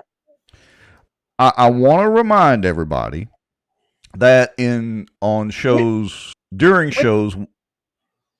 Which dogs are you talking about? Are you talking about the Bulldogs, or are you talking about Red Rover? Red Rover. Why don't you come over, or how does that nursery rhyme thing going? The Red Rover, right down the road, not far from me. Matter of fact, Cody McCullough lives a couple of houses down from me. I remember that. So go ahead on.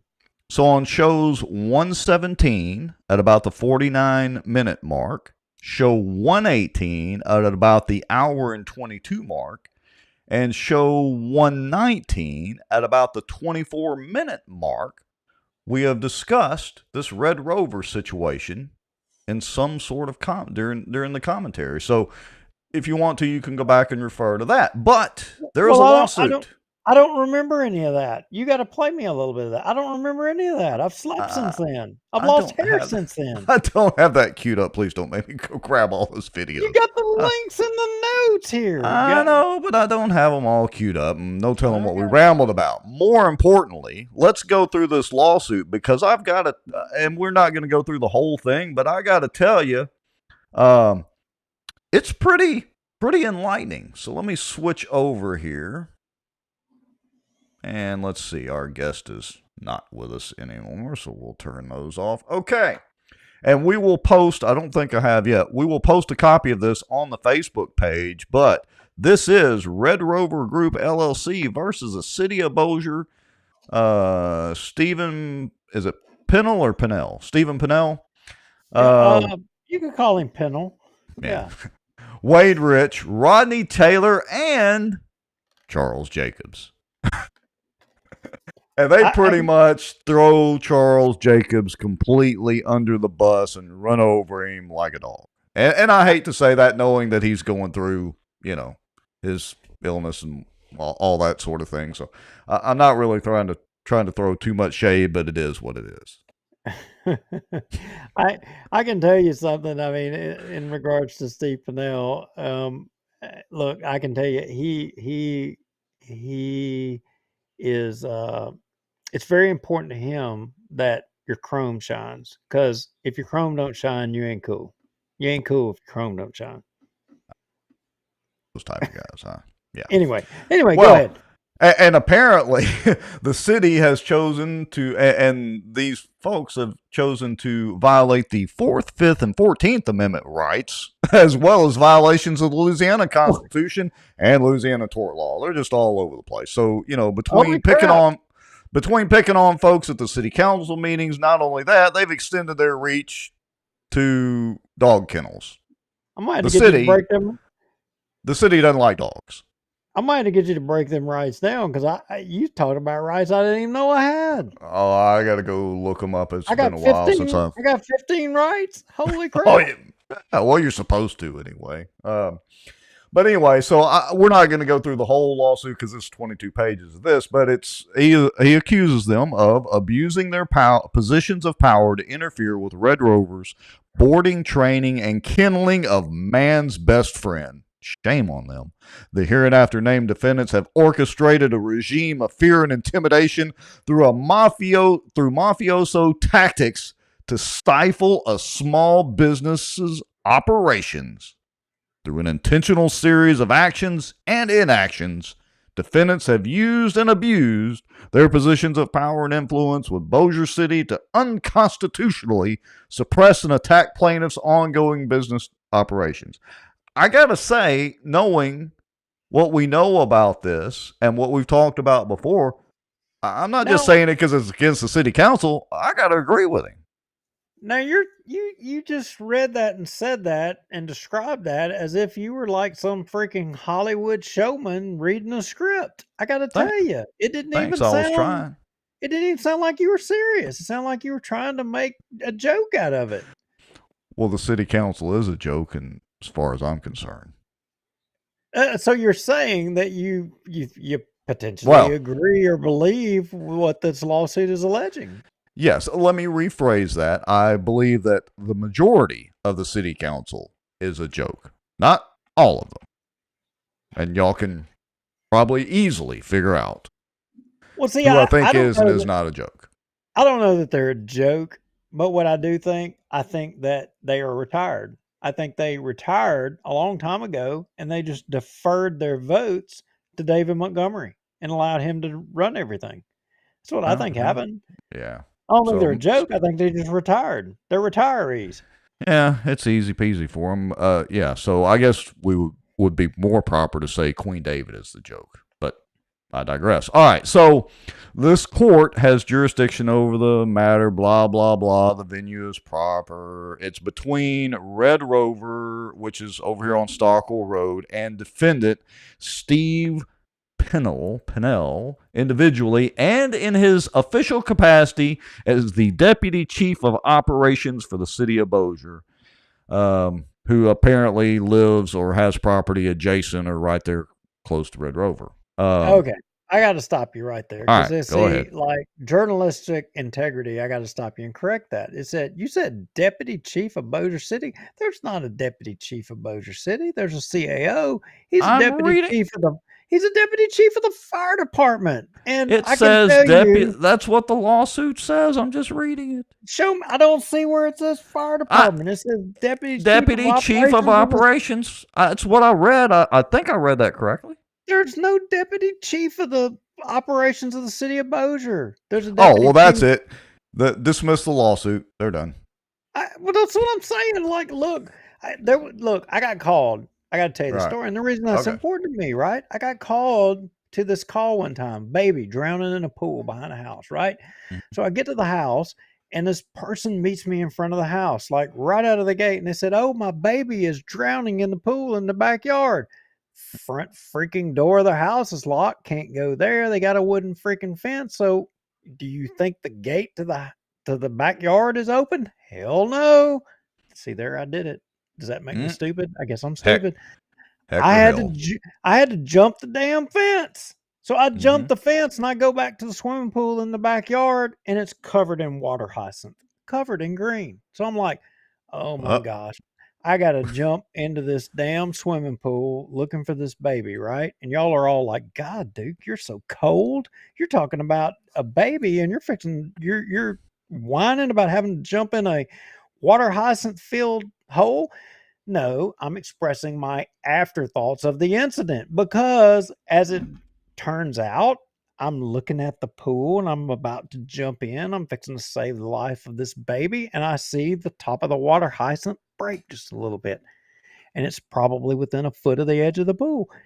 And I'm like, oh crap. I didn't hesitate. I reached in to grab the baby, and as it turns out, it was a weenie dog. I threw it up on the bank. I threw it up on the bank. The weenie dog catches its breath. I'm all deflated from the adrenaline rush that I had. I'm all pumped up, right? And I start to walk off. The weenie dog catches its breath. You know what it does? Did he jump back It in? turns No, it turns around and bites me on the damn ankle. Drew blood. That's And hilarious.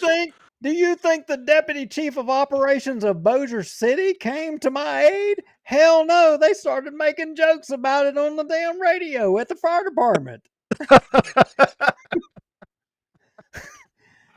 That's a great story. The good news is our street credibility with the pro pet people in town has just gone up probably about 10 or 15 points. Well, yeah. So not only have I saved dogs in Bossier City, I mean, I am a dog lover. I mean, you can take it to the bank. Yeah, I pretty much am too. We have, well, our dogs may as well be members of our family, even when I get mad at them sometimes. All right. So anyway, yeah.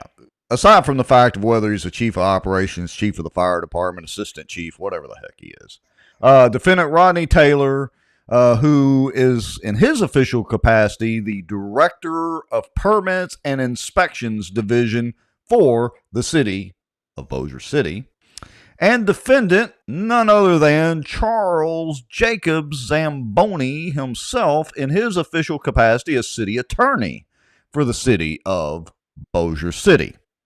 And then, of course, defendant just the whole city itself. So they go through these out, and I'm not laughing at the lawsuit because if you look beyond the lawsuit and into the actual events that have transpired that are part of the public record, there definitely is a lot of merit to this. Anyway, Red Rover opens its doors to all dogs, blah, blah, blah. Wait a minute. Right. What? It says Penal. Wait a minute. Back up. Penal is believed to own. Never mind. Never mind. All right. Go ahead. It says this matter, and we will post this after the show, but this matter began as a simple complaint of alleged noisiness by Pinnell to plaintiff and spiraled into an abuse of power by a local government officer against his neighbor, using every tool and connection that he has. In my best radio voice. And so they go back and forth, but I mean, it's worth reading. Trust me. I mean, like I said, we kind of knew a lot of this. We've had, who did we have on? Did we have Cody on? No, we didn't have him on, but when this first came out, we got, I want to say we got a proton mail, about the whole incident, and we got the police, we public information requests, the police reports that included, as I recall, direction from the city attorney to the officers on the actions to take. I mean, there was some, I got to tell you, in my opinion, nefarious action there that may not should have went the way that it went, and it would appear that probably this is going to all be vetted out in a court of law. But I have to say this, Rex. I mean, knowing a little bit about the history of this case and knowing the current situation with Jacobs, I'm not so sure that there's going to be complete and clear resolution with this. the same as with the term limits deal. A lot of people watching are like, "What in the hell is Duke Lowry talking about?" But there's some other things that are going on, and I would say that Rex, we probably ought to jump to the city council meeting today, and we might would explain what we're talking about a little bit. Okay. So yeah, we'll pause here, and again, we'll post this on the Facebook page, and I'll probably stick it on the YouTube. I think I can do that too. Anyway, and so that y'all can go through and read this. But yeah, we're gonna switch gears for a second because Duke, I think you're right. We need to give a little context to what you mean by that because Jacobs is named in the lawsuit. So let me switch over. I assume we want to go to replay, correct? Yeah, correct. All right, so let me get that queued up here. I should have been a little better prepared, but Oh, that's quite all right. So the council meeting in today basically was it was non-eventful. There wasn't a ton went on. There were a few significant things, but right out of the gate, the very first thing that jumps out is the prayer, and that's where we will catch all of you up to speed because the majority of you are not going to know what's going on or what has went on, and it's actually a sad thing. Right.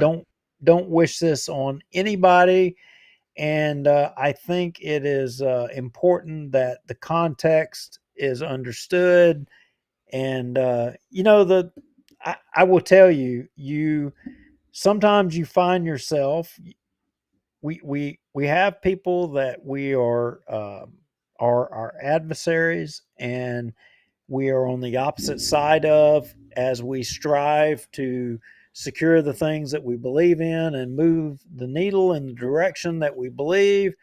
And then one day you could find out, that fight is not important anymore. And then you got another fight. Right. Yeah. And we don't wish that on anybody. We don't. And so I would say that Rex, right out of the gate, the first mark, 19. Yeah, I got you. Let's play with it and let's listen to the words here. Councilmember Chris Smith. Let us pray. Holy Father, we thank you for this time that you allowed us to see. We thank you, Lord God, for all your goodness, your kindness. We thank you for this season of receiving Christ as saving Lord of the whole world. We thank you, Lord God, for your perfect gifts to us. Lord, we lift up today Mr. Jacobs. We ask you, Lord, to touch his body, bless the medication that he may be taking. Lord, cause him to recover day by day. We pray for others who may be sick among us. We ask you to bless them. Thank you for those who serve others. We pray for direction in this meeting today. In Jesus' name I pray. Amen. Amen. Please join me in the Pledge of Allegiance. All right. I pledge allegiance. So let me pause that. Yep. So he mentioned the medication he's taking. So a lot of folks may or may not know. I'm going to. It's kind of out there now in a lot of circles, but and this has a political twist to it because it makes for a lot of questions. Lawyers and people in the legal profession, they probably would promptly know the answer to this stuff, but lay people, you wouldn't. I don't. But shortly after, not this council meeting, but the last council meeting, Charles Jacobs, the city attorney, came down as being sick, went into the hospital, and it's my understanding that he's been in the hospital ever since.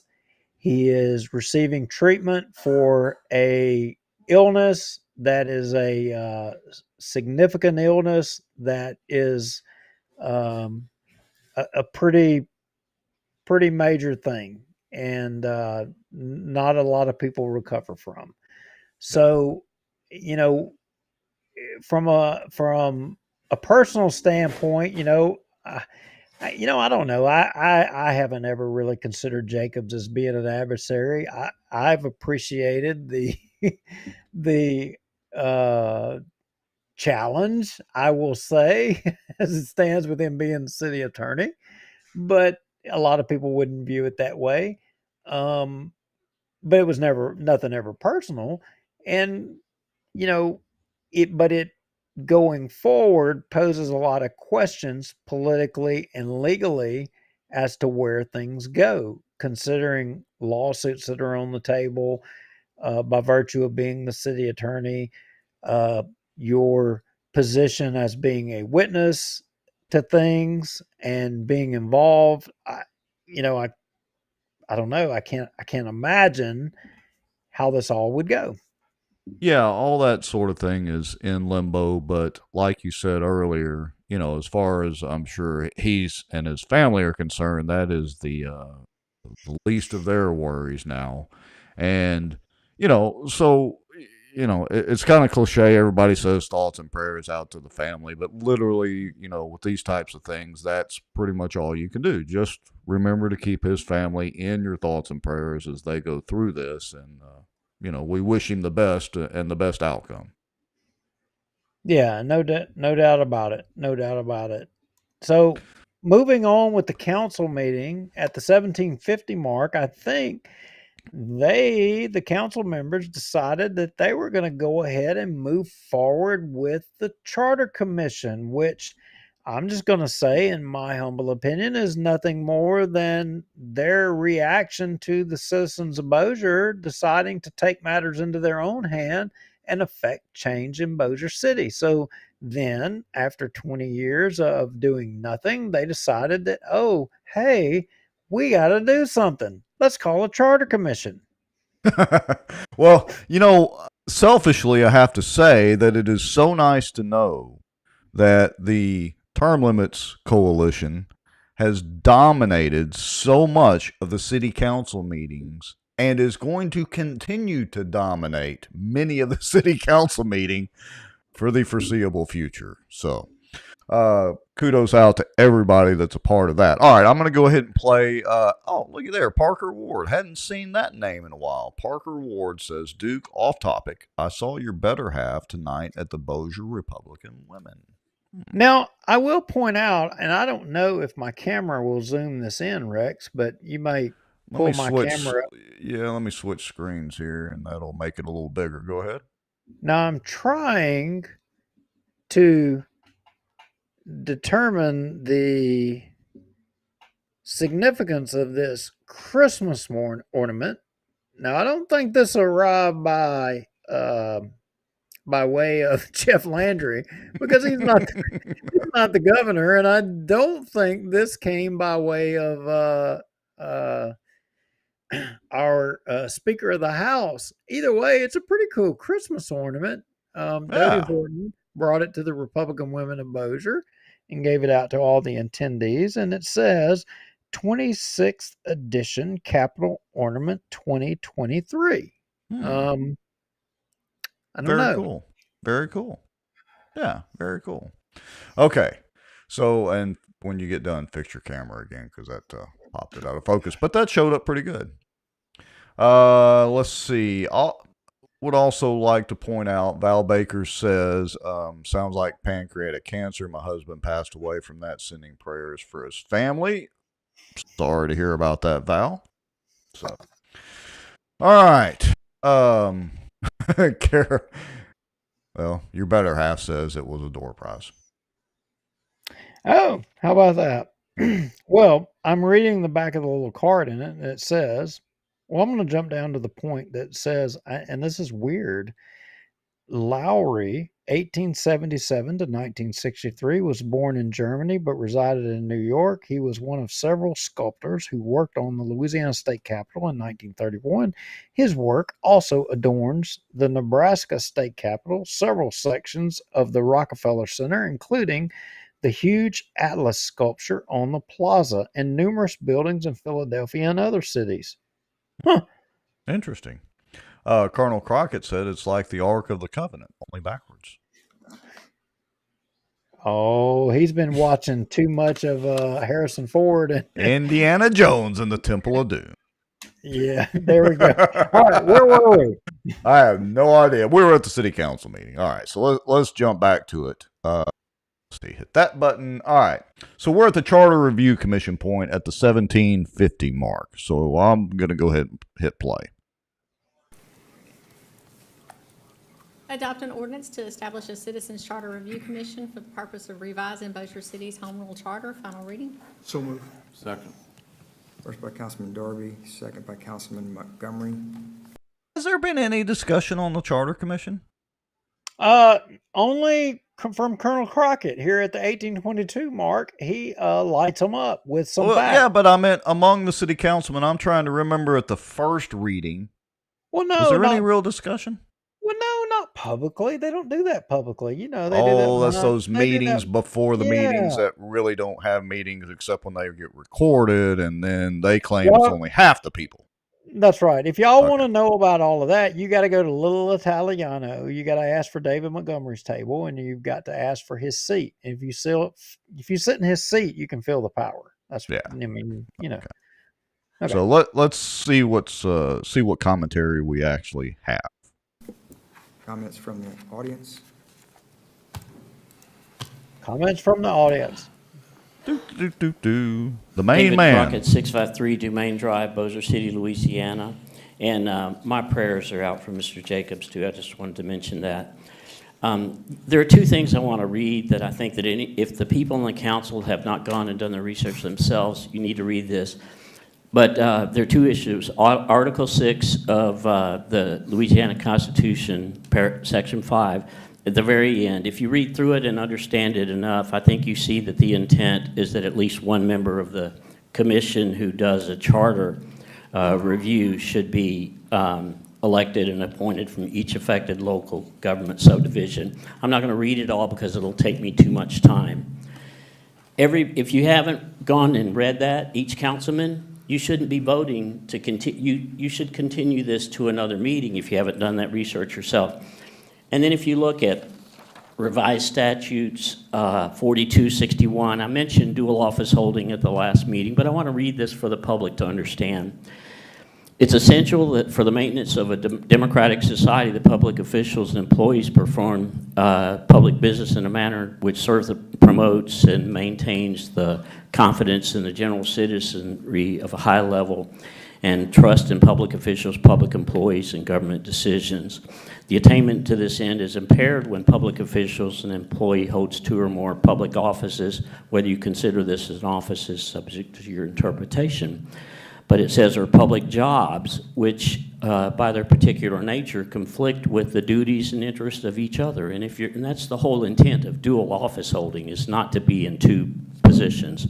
The attainment of a high level of confidence and trust by the general citizenry in public officials, employees, and government decisions is further impaired by the excessive accumulation of government power, which may result from public officials or employees holding two or more public offices or public jobs.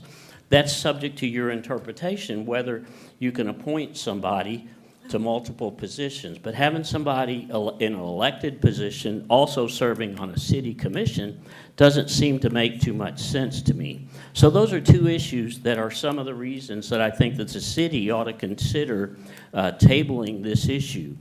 Clearly, we're concentrating the power in the few, which goes against this. Now, the comment that was made in the last meeting, Mr. President, was that two of the councilmen could not find people from their districts to serve.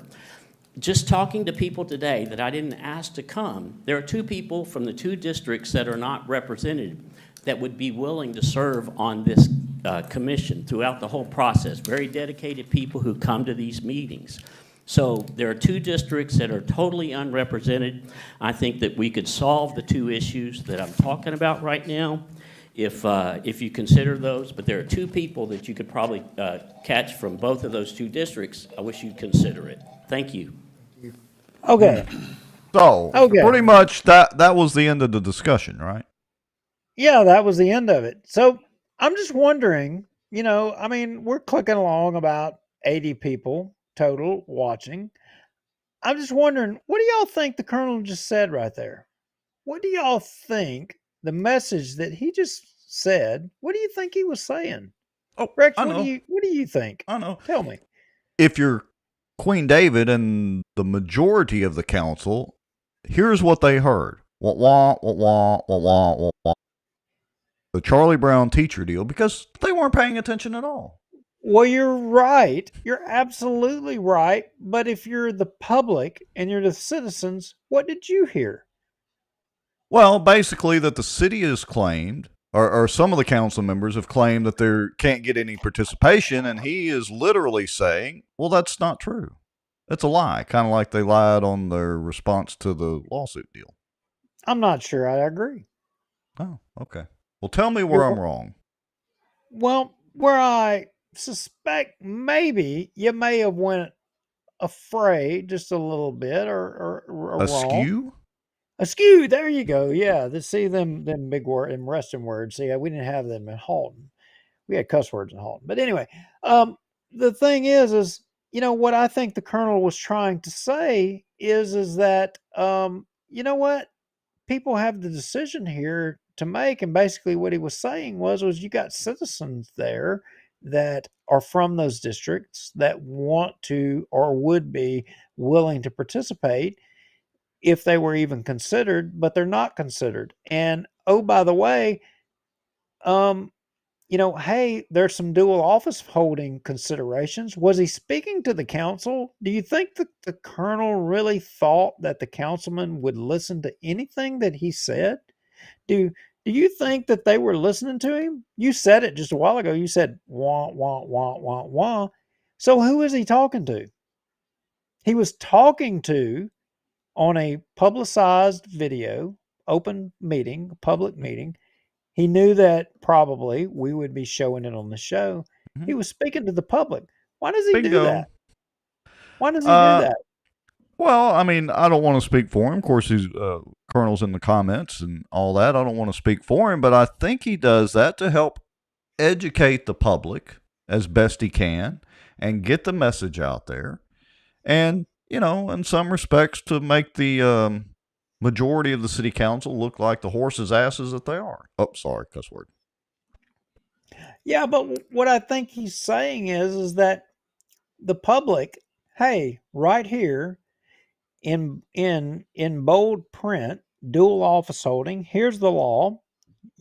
Listen to it. You're not going to take the time to go and read it yourself. Let me read it to you. He reads it and juxtapose that against the issue that's being allegedly debated. There's no debate, but the issue that's allegedly being debated, and if you may or may not think about it, so if the public pays attention to a Crockett or whoever it is that's getting up there and reading the way things are supposed to be, if the public decides, you know what, I don't care.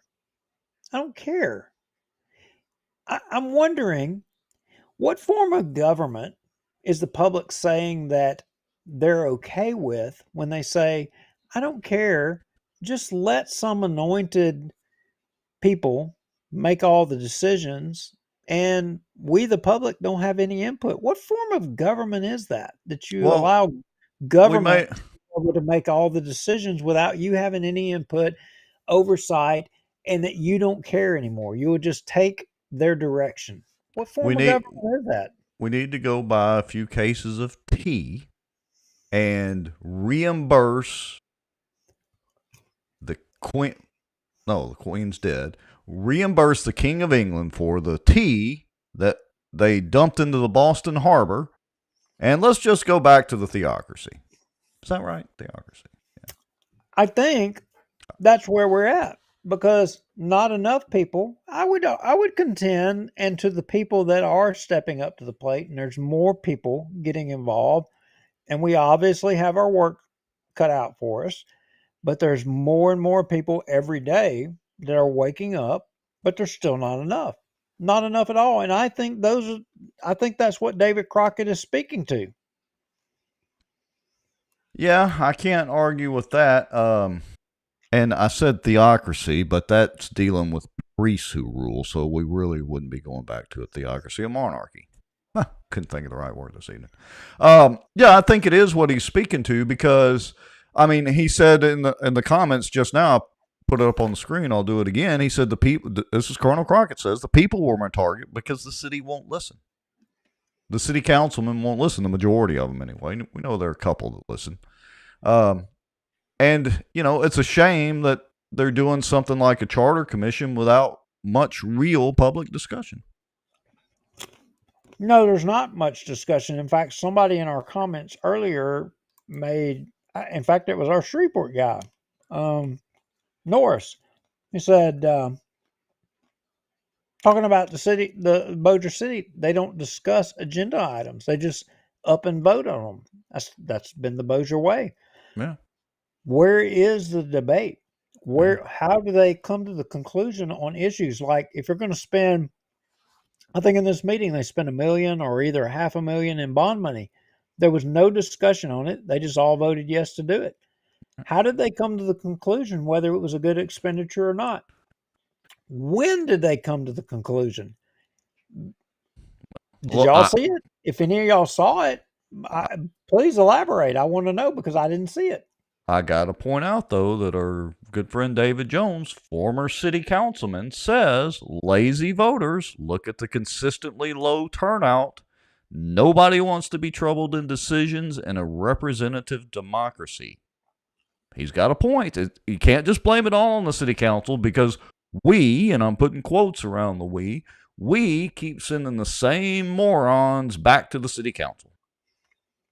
Well, is it we and the people watching this show? I don't think it is. I put air quotes around it. Yeah. So, you know, when we talk the way I don't think that I think the people that watch our show, I think y'all are active. I think that you are politically active. I think you care. I think you're wanting to learn more. I think that's why you pay attention to this. But the reality, and we discussed this in a previous show, we are a minority. There's not enough of us. There's not enough of us to move the needle. There has to be more of us.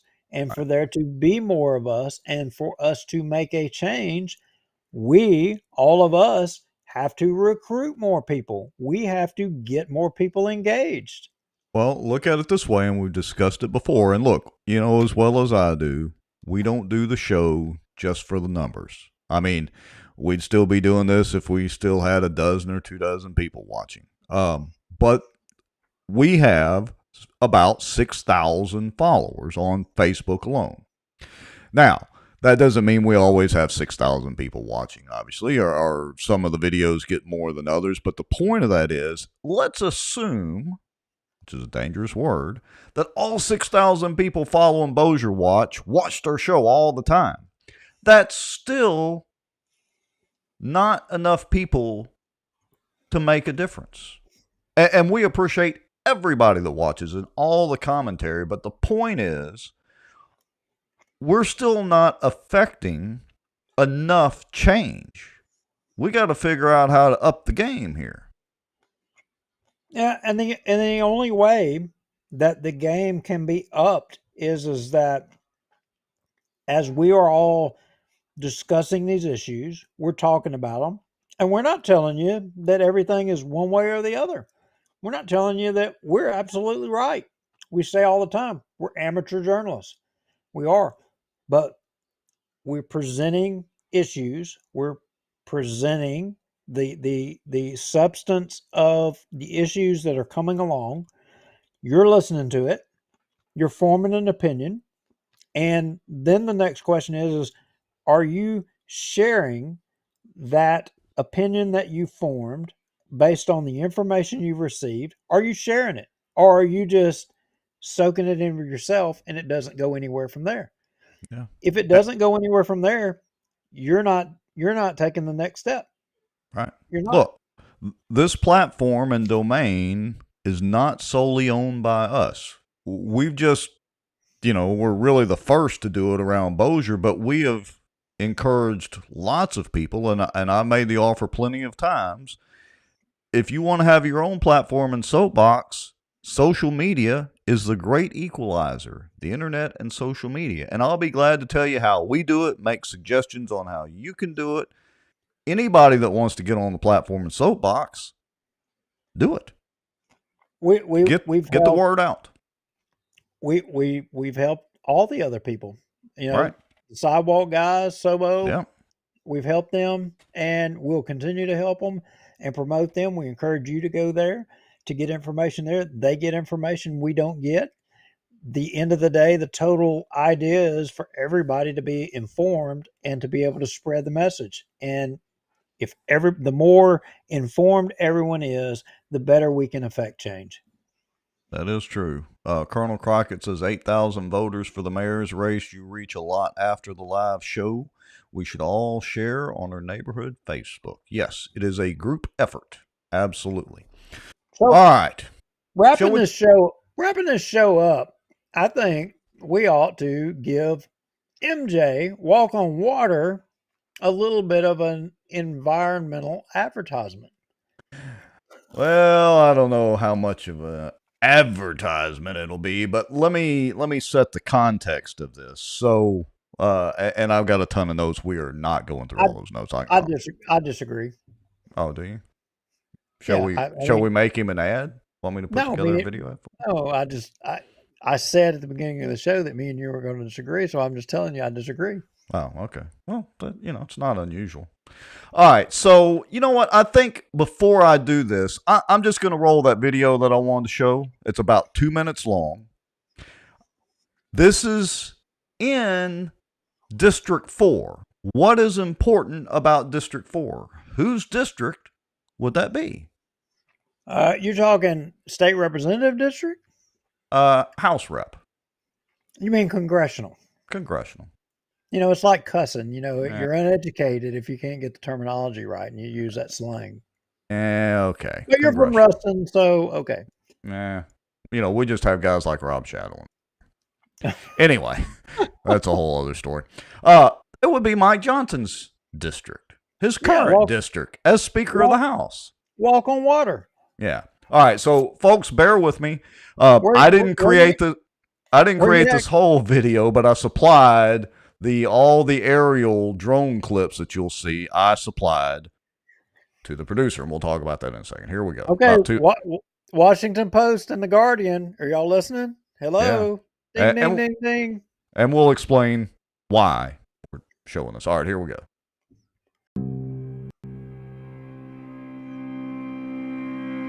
Boom. Boom. It sounds like a real bomb. Boom, boom, boom. Like it's right there. And we be seeing black smoke. We know one thing, that's Clean Harbor. No one has control over what goes in that air. It's scary, it's scary. You wanna breathe and you can't breathe. If you're out there, you can feel it come on your arms. I had these drops to fall on my neck. It looks like oil. First it was itching, and then it turned to a sore, and I had the sores all over my body. They are the only commercial facility in the United States that open burns and open detonates. Very toxic, hazardous waste. They are polluting the waters, they're polluting the land, they're polluting the crops. I was here before they was, so why did I have to move away from my home because of them? Who decides who gets sick? Who decides who lives and who dies? They slowly killing them, slowly but sure, and we allowing it to happen.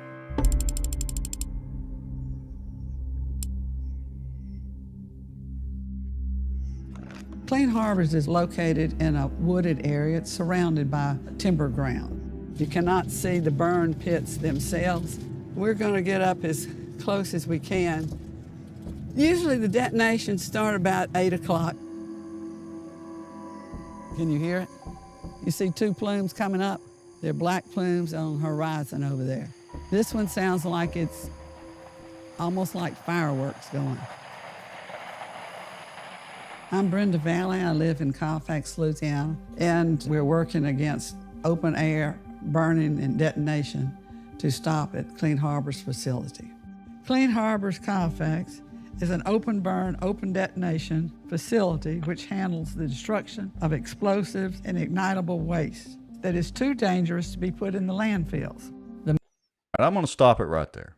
So if you want to see the rest of that, you can just go to YouTube and Google Vice Media open pit burning. Now, it is Vice Media.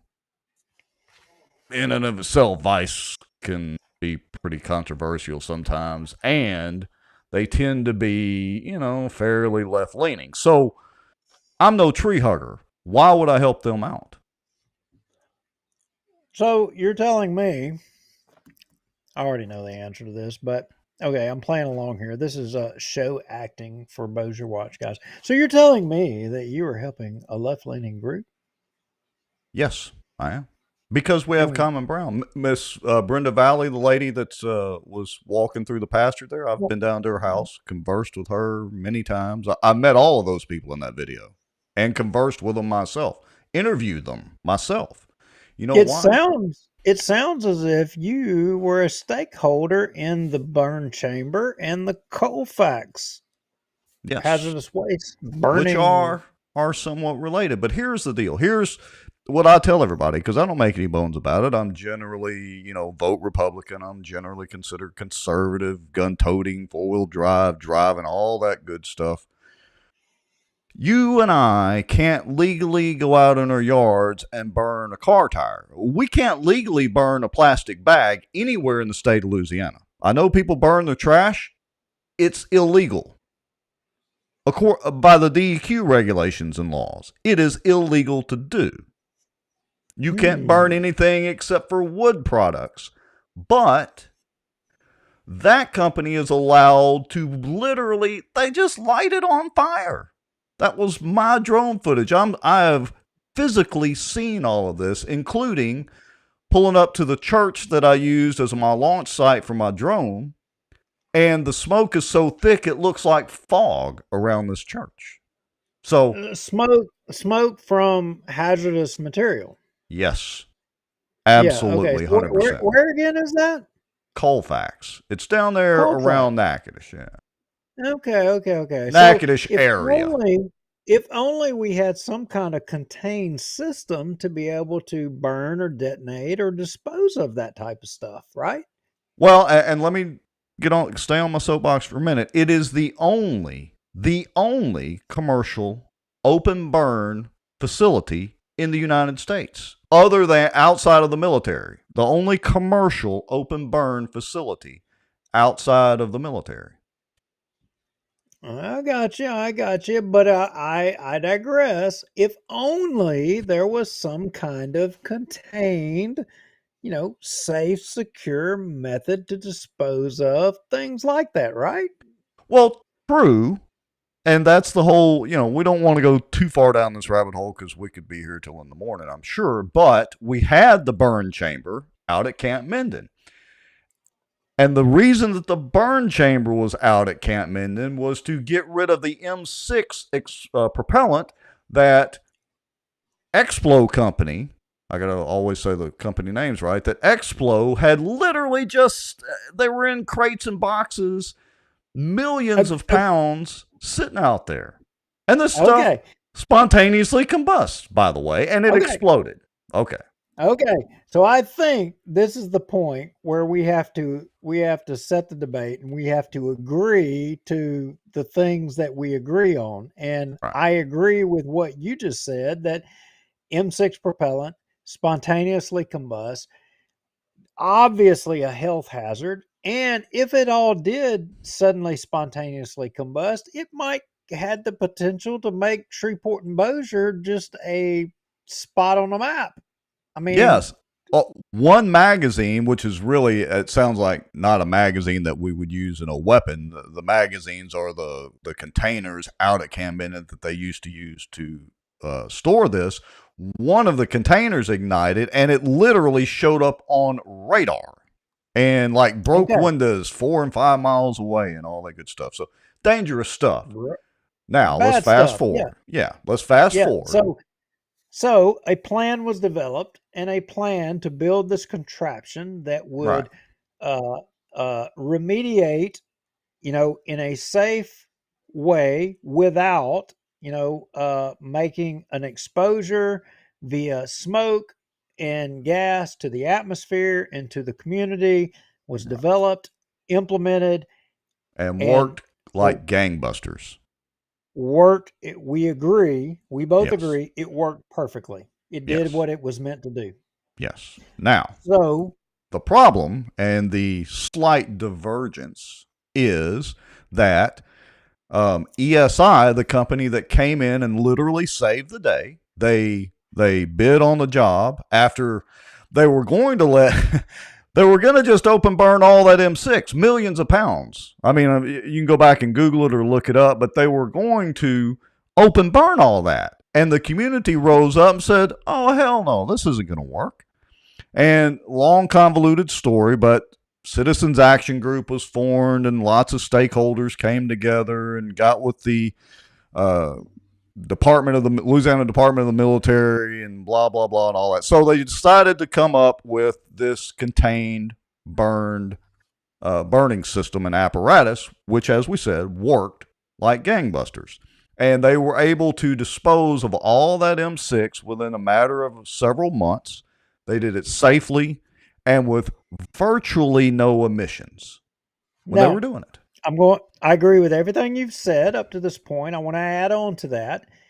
A person or entity that ended up implementing the method, way, funded, paid for, the way of disposing of all of this was a person out of our community, a stakeholder, lives here, a part of this community, the Madden family. Well, hold on. I got to stop and correct you. No, they didn't pay for it. Okay. No, absolutely not. It's federal tax dollars. $30 million project, federal tax dollars. They did not pay for that. Okay, well then you define what their role was going forward. Okay, and their role going forward was. Do you deny that they are a stakeholder in this community or work? Oh, they're a huge stakeholder in the community. Madden Construction, for those of you that want to know, the Crawfish Hole over there. As a matter of fact, John Madden literally tried to hire me at Crawfish Hole to shut me up at one point. Madden Construction. They've been here. They and great, generally great people, well respected in the community. There's no doubt about that. But to correct you, they didn't pay for that chamber. However, they had come up with some other systems and methods, and they decided, along with ESI, which is the company that correctly disposed of all the waste, that were contracted to do it, and they did a bang-up job, they decided that, hey, this could be commercially viable. This thing works so well that they wanted to turn it into a business and leave it out at Camp Minden. Okay. It sounds like the Maddens didn't have nothing to do with it. Why were they even a part of it if they didn't have anything to do with it? Because they were wanting to come in as stakeholders with it. Well, were they? No. Okay, so they didn't have no money and no skin in the game. No. Well, let me rephrase that. Except for they did help fund some of the advertising that ESI was trying to do to convince the public and get the public on their side as a whole to let the burn, quote unquote, let the burn chamber stay. In other words, be able to turn this to a commercial enterprise. And look, I got to say, even though I wasn't for the burn chamber remaining, and that's where you and I kind of, diverge a little bit. As far as the business goes, I could absolutely see it and agree with the Maddens. It wasn't that. I mean, we had them at the PEC meeting. But the problem was the contract with the military and the EPA, because I don't know if you know this, or I think you do because I've said it before, but many of our viewers may not know it. It was a Superfund site out there at Camp Minden before the M6 exploded. All right, it was already a Superfund fight because of the pink lagoons and the wastewater and all that leaching into the soil. When the M6 was exploded and it was discovered that all this M6 was sitting out there stockpiled, that somehow the state police missed, we're supposed to be checking on all that. It actually got the only place in the country that had dual Superfund status. Now, so back to the Madden's role in it. So they were pushing along with ESI to be able to turn this into a commercial venture and safely dispose of other hazardous materials and explosives and things like that. And look, ESI is a straight up, seem to be very honest company. Dean and those guys were, very straight up, pretty darn transparent and all that. The problem was the community, there was a huge uprising, and the community did not want that operation to stay out there. That's right. And I remember there was a lot of discussion that people were talking about, hey, do we want hazardous materials from all over the country to be coming by truck, by rail, whatever method, to come there to be disposed of? It wasn't a question of whether or not the process, the burn chamber itself, the technology, whether it could remediate any of that material effectively or not. That was not in question because it was 100% effective and proven to be able to remediate all of that product. The question was, and of the community, rightly so, about the safety and security of hazardous material and things being brought in from, say, around the country to be able to dispose of it. Right. Right? Yes. And look, the truth is that lots of hazardous materials, this better than anybody, as, a owner of a trucking company and former hazmat guy with the fire department and all that kind of good stuff, better than anybody. Our viewers, not all of our viewers, may know that there is a lot of hazardous, dangerous material that gets shipped by rail and by truck every day.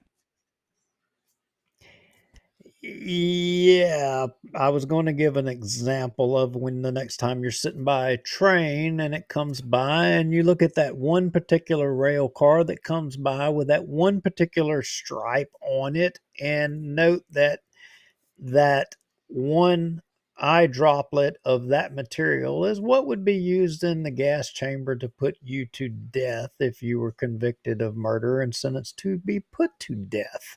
And it's coming rolling by you within 30, 40, 50 foot of you in the tune of while you're gallons stopped griping about the train taking too long on Airline Drive, you don't realize what is right in front of you.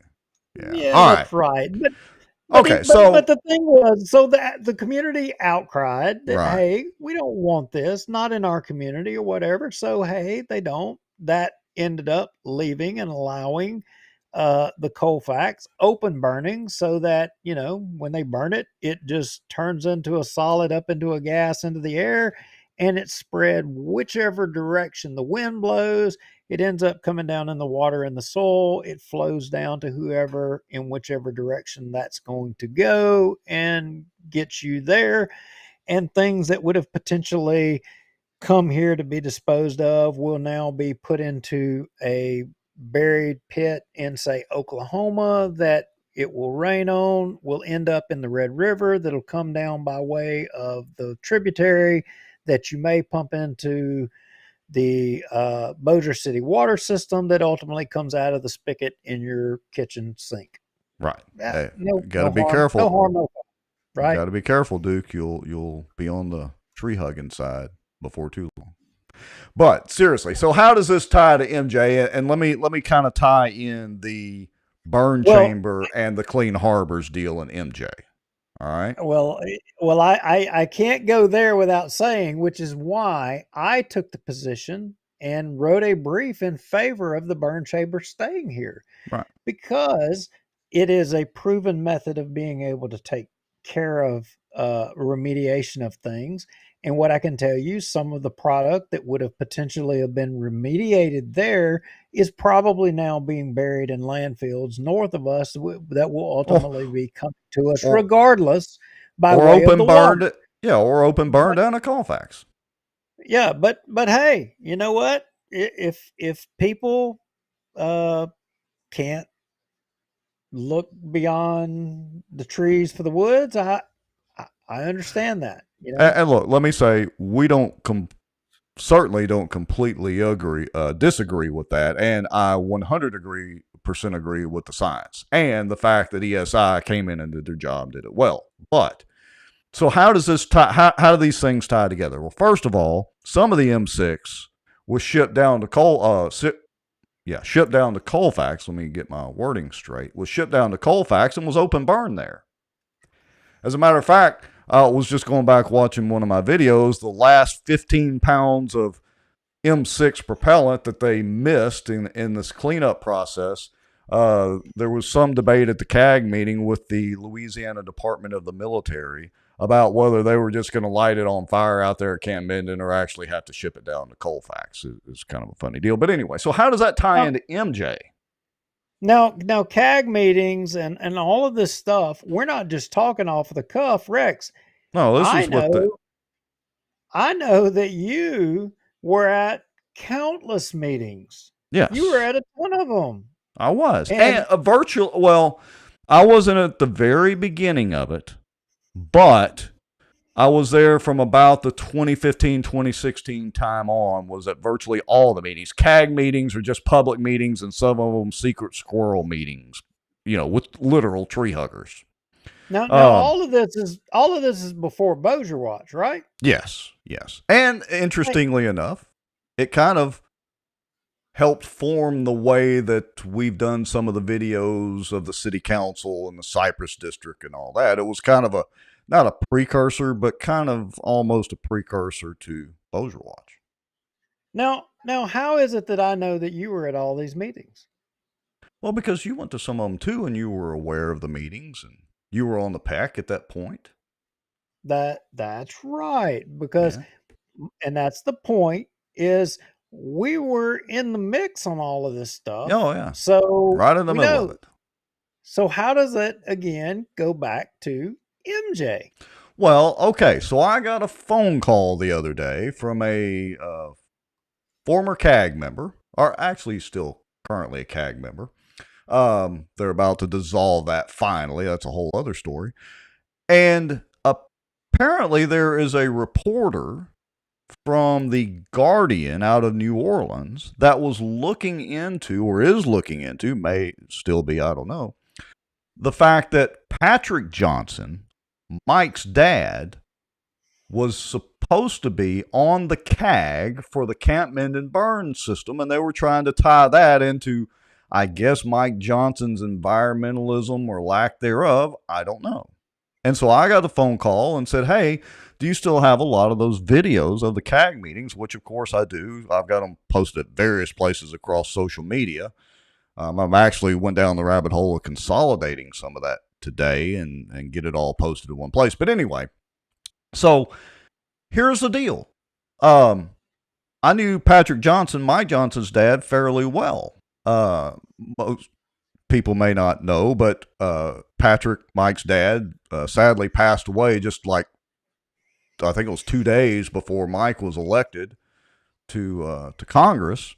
He was a great guy. He was actually burned really bad in an anhydrous ammonia explosion. He was a fireman on the Shreveport Fire Department, was burned really badly. His partner that was there was burned to death. It was a big ordeal, I think, back in the mid or late 80s, if I remember correctly, around maybe 85 or 86. Patrick was a great guy. I don't remember Patrick, nor certainly Mike, being at any of the CAG meetings. I can tell you for a fact there were none of the meetings that I was at, because I certainly would have known. I would have gone up and talked to them.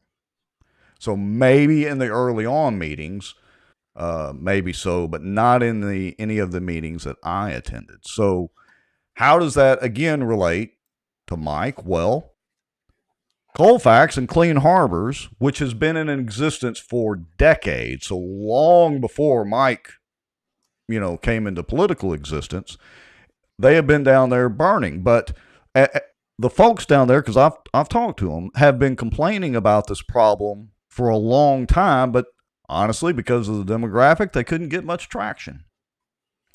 And with the burn chamber situation and all that going on, they reached out and we got the ball rolling and got some publicity down there, to the point that right now there's a moratorium from the DEQ on Clean Harbors open burning. Now, they may be lifting that soon. But again, how does that relate to Mike Johnson? It's in his district.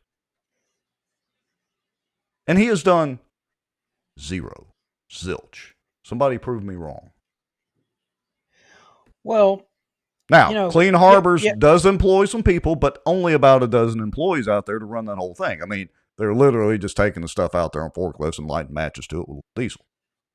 Well, it begs the question, where was Mike when all of it was going down? Because it's alleged that he may have been somewhere, one way or the other, on the issue during the burn chamber debate. But what I can tell you is I have no recollection of MJ being anywhere on the issue. Yeah, I don't remember it either. And to be fair, the burn chamber, most people don't realize, was actually in Bossier Parish. The much of Camp Minden is in Webster. I didn't even realize that because I argued with you that no, that's Webster. No, look, you can drive. You know where the new Houghton High School is, right? Right there on the. I graduated from it. I ought to know. Well, the new high school. New? Yeah, no, the new high school. Yeah, the one that they built a couple of. Huh? It's the same campus. No, it's the new high school that they built as close to the interstate. It's close to I-20. They built it about 6 or 7 years ago or whenever it was. The new high school? Houghton High School is still on East McKinley. The new school that they built, I'm pretty sure it's the high school. Anyway, all right, look, you get off the Houghton exit and you know where the Love's store is. You turn left at Love's. The high school's down there on the left. All right. Is it middle school? Maybe it's the middle school. Okay. I'm sorry. I thought it was high school. Maybe it's the middle school. Anyway. Yeah, it's on East McKinley. Same as it's always been. Okay. If they move the damn high school, we're fixing to really have. Bossier City ain't got problems compared to what Houghton's fixing to have. Excuse me. I'm from Ruston, the middle school. All right. Anyway, where the new middle school is, I've literally taken my drone from the middle school and flown it to the burn chamber. I forget what the name of that road is right there, but if you go down there at T's, you got to turn right or left. At that T, if you just drive across the street and pull off in the ditch right there, the burn chamber is about a mile right through there, right through the trees. You just go up through the trees and pew. Wait a minute, you talking about Lincoln Street? Whatever the name of that street is. Yeah, you take a right. You go down the backside of Houghton High School. Okay, the middle school. Dude, good grief. Oh my gosh. It's getting late. I know where you're talking about. All right. Anyway, it's right there by that. So the point is, it's in Bossier Parish. Just across the bayou. Just across the bayou over there. Okay. Yeah. Yes. So the point is, it's in Bossier Parish. It's actually Doty's district. So to be fair, it wasn't Mike's district even when he was a state rep. But it's absolutely Colfax is his district. And arguably, Mike should have been involved in the whole burn chamber situation one way or the other. I mean, Gaddy was there. I mean, Gaddy was a big part of it. So the point being is that the media is bucking around trying to make a story. The national media is bucking around trying to make a story about whether or not Mike has an issue with environmental issues or not. Correct? Correct. And they're a little late to the game. I would contend that, I have no recollection of Mike being involved. You have no recollection of Mike being involved. None of the documentation or anything that we have shows that Mike had any involvement whatsoever, which begs the question, why? Right? Yeah. Why? Why not? It seems odd that Mike would not have had any position whatsoever regarding the burn chamber or regarding, Camp Minden. Right. So I haven't been in touch with the reporter. Nobody's reached out to me yet or anything like that, but I just wanted to bring that up because it was a phone call that I got out of the blue. Of course, now that Mike's Speaker of the House, he's under increased scrutiny. As a matter of fact, correct me if I'm wrong, but it's a well-known fact that reporters have been calling lots of people.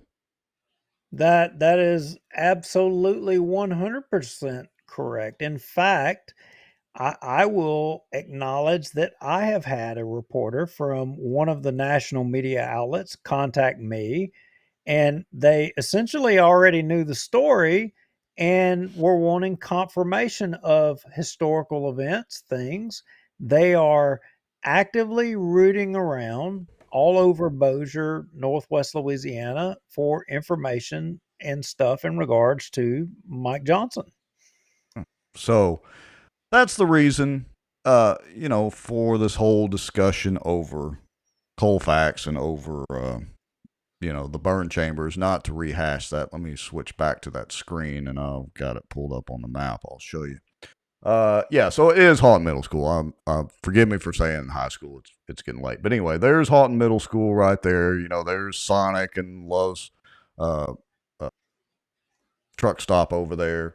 And so if you go right down, it's 3237, right there where that T is. Basically, the burn chamber was sitting, I think it was right over in this area. Of course, it's not there anymore, but I've got drone video and pictures of it because a lot of people hadn't actually seen it. So I flew my drone over there one day. Unrelated question. The relation to where the burn chamber was and the M6 propellant, what was the distance from where the chamber was and where they were? I can't remember off the top of my head, but actually it was a mile or two that they had to transport the M6 from what they call magazines over to the burn chamber. So they had to take it down the road and do all that. And stuff is apparently, once it gets old and has been out in the environment, pretty relatively volatile. So that in itself was kind of an ordeal. And they had, what was it? 13 million pounds? I mean, it was a lot. Yeah, something to that tune. So, Anyway. To our knowledge, Mike Johnson, regardless of what comes out in the national media, we don't know of any involvement, which seems interesting, in anything pertaining to the burn chamber. Seems odd that he wouldn't have. Yeah, it is what it is. And it's funny because I realized between that content and all the fishing stuff that I do, the Cypress District stuff, all the shows that we've done on Bossier Watch and videos and all that, I've got a lot of blasted content. A lot. And it's hard enough to organize it and try to keep track. That's why sometimes I'm like, wait, who did we have on our show? Or did we have so-and-so on the show? It gets hard to remember in the clutter. Well, considering all that, to the it looks like about 60 folks that have hung in there through this torture, and I don't know how long we've been on, but it's been a while, Rex. I think almost we need to wrap 3 it up hours. Here. I think we need to wrap it up at this. Yeah, I would tend to agree. Actually, I want to try to wrap it up with a little Elon Musk and a little cursing. So you're gonna go there. I can't stand it. All right, so let me preface this video. This is actually from Russell Brand's page, and I know he's been in some controversy himself, but it's only because he's sharing an internet meme and rendition of the infamous Elon Musk video. If you haven't seen it, aside from the F-bombs, it's worth watching. So, full disclosure, you're fixing to hear a couple of F-bombs. We're wrapping up the show anyway. We appreciate all of you watching and all of you commenting and all of you sending emails and proton mails and all that. So anything else to say, and we'll wrap it up with this. Let's wrap it up with this. All right, here we go. Elon Musk to have free speech and stand up against the system, but it helps. Go fuck yourself. There's a public perception that was part of a apology tour. There was advertisers leaving. We talked to Bob Iger today. I hope they stop. You don't want them to advertise? No. If somebody's going to try to blackmail me with advertising, blackmail me with money, go fuck yourself. Freedom! Oh my God, we could be free! All right, folks, fair warning. We're out of here. It's nearly 10 o'clock. Have a good night. All right, you too.